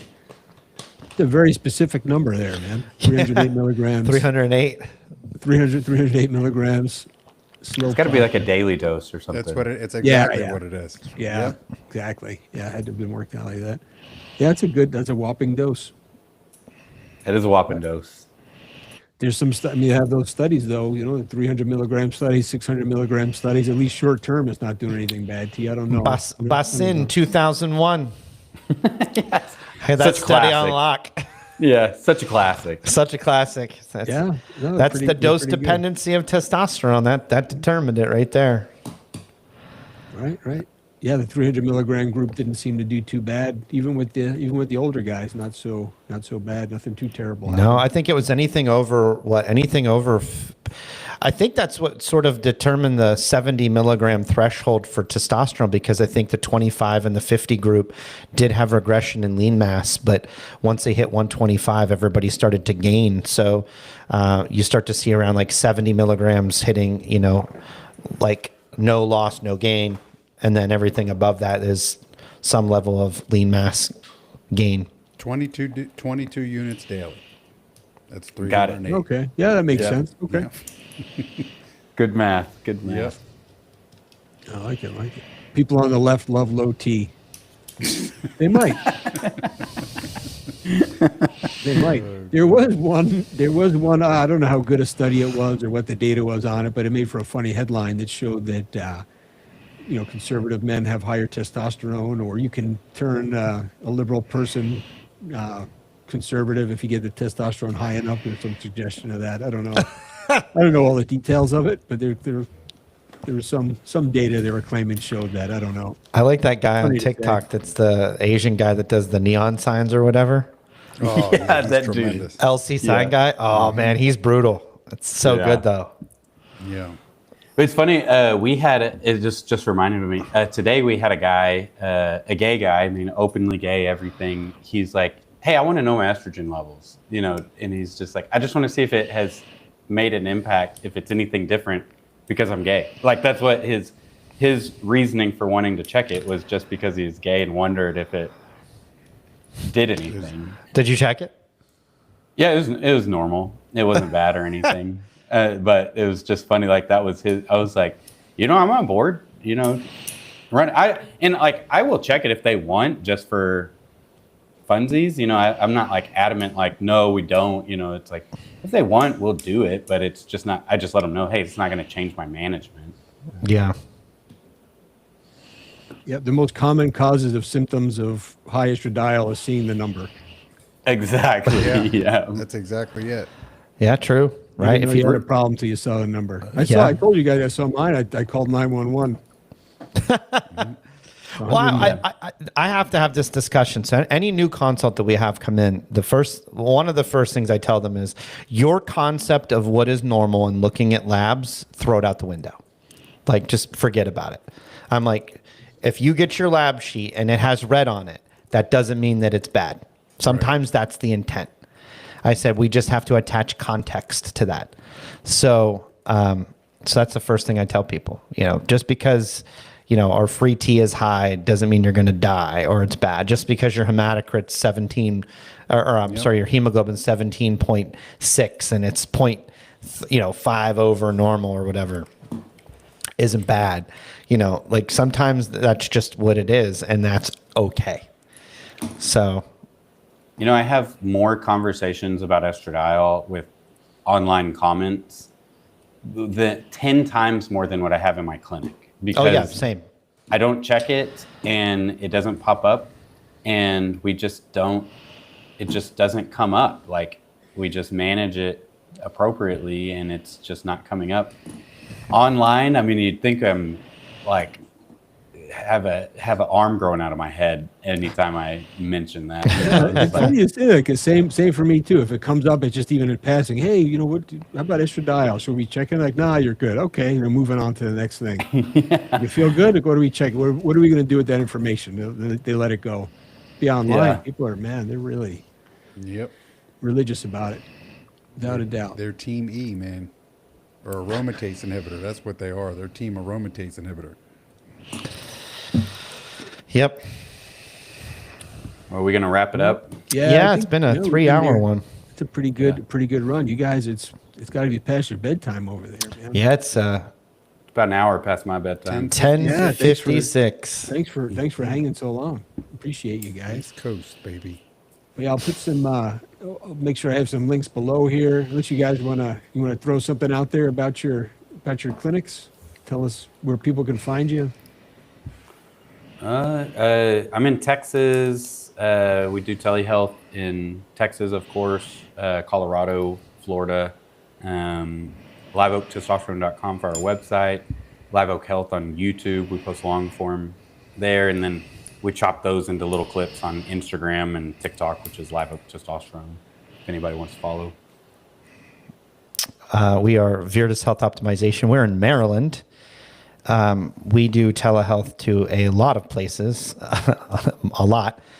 We're currently Pennsylvania, Maryland, West Virginia, Virginia, Delaware, New Jersey, New York, Florida, Nevada, Michigan, Minnesota, and we will be adding about 15 more states by September. So VirtusHealthOptimization.com. You can find us on YouTube at Virtus Health Optimization and also on TikTok, Instagram, and Facebook under the same name. We do some short form on there. I don't post a ton. We also do women as well. I have Dana that works for us. Women's health, all those states I listed were men's health. Women is in Pennsylvania, Maryland, Virginia, West Virginia, Delaware, and New York, and Florida currently. So nice. Right. We got Matt, and then Josh is of course on the TRT Dad Unscripted podcast with Matt too all the time. You guys have probably seen them there. But you want to plug your construction company too, Matt? In case I don't even want to talk about it, because in 7 hours from now I'll be building soffits in a church because the sprinkler guy is too much of a pussy to run them around the outside.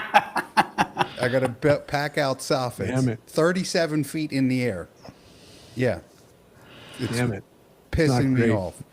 And I got to do it. And then I only have one day, and then I got to wait till Tuesday because they set up the chairs on Saturday for Sunday service. Nice. So I got to leave, or I got to stop early. So we're only going to work 6 to 2 tomorrow. And then we got to clean up. Oh, you should tell them about the Discord server. Oh yeah, trtdad.com or TRT Dad Discord, something like that. I don't know. Just get on there. You'll find it. Yeah, send me a text. I'll pop it. There's all kinds of nonsense on there. Put it in there. Yeah, and you guys can find me too. I'll put my stuff in there too. Men's Healthspan up in Arizona, Colorado, Florida, Montana, Washington, West Virginia, and Vermont so far. We'll see. More coming soon, I hope.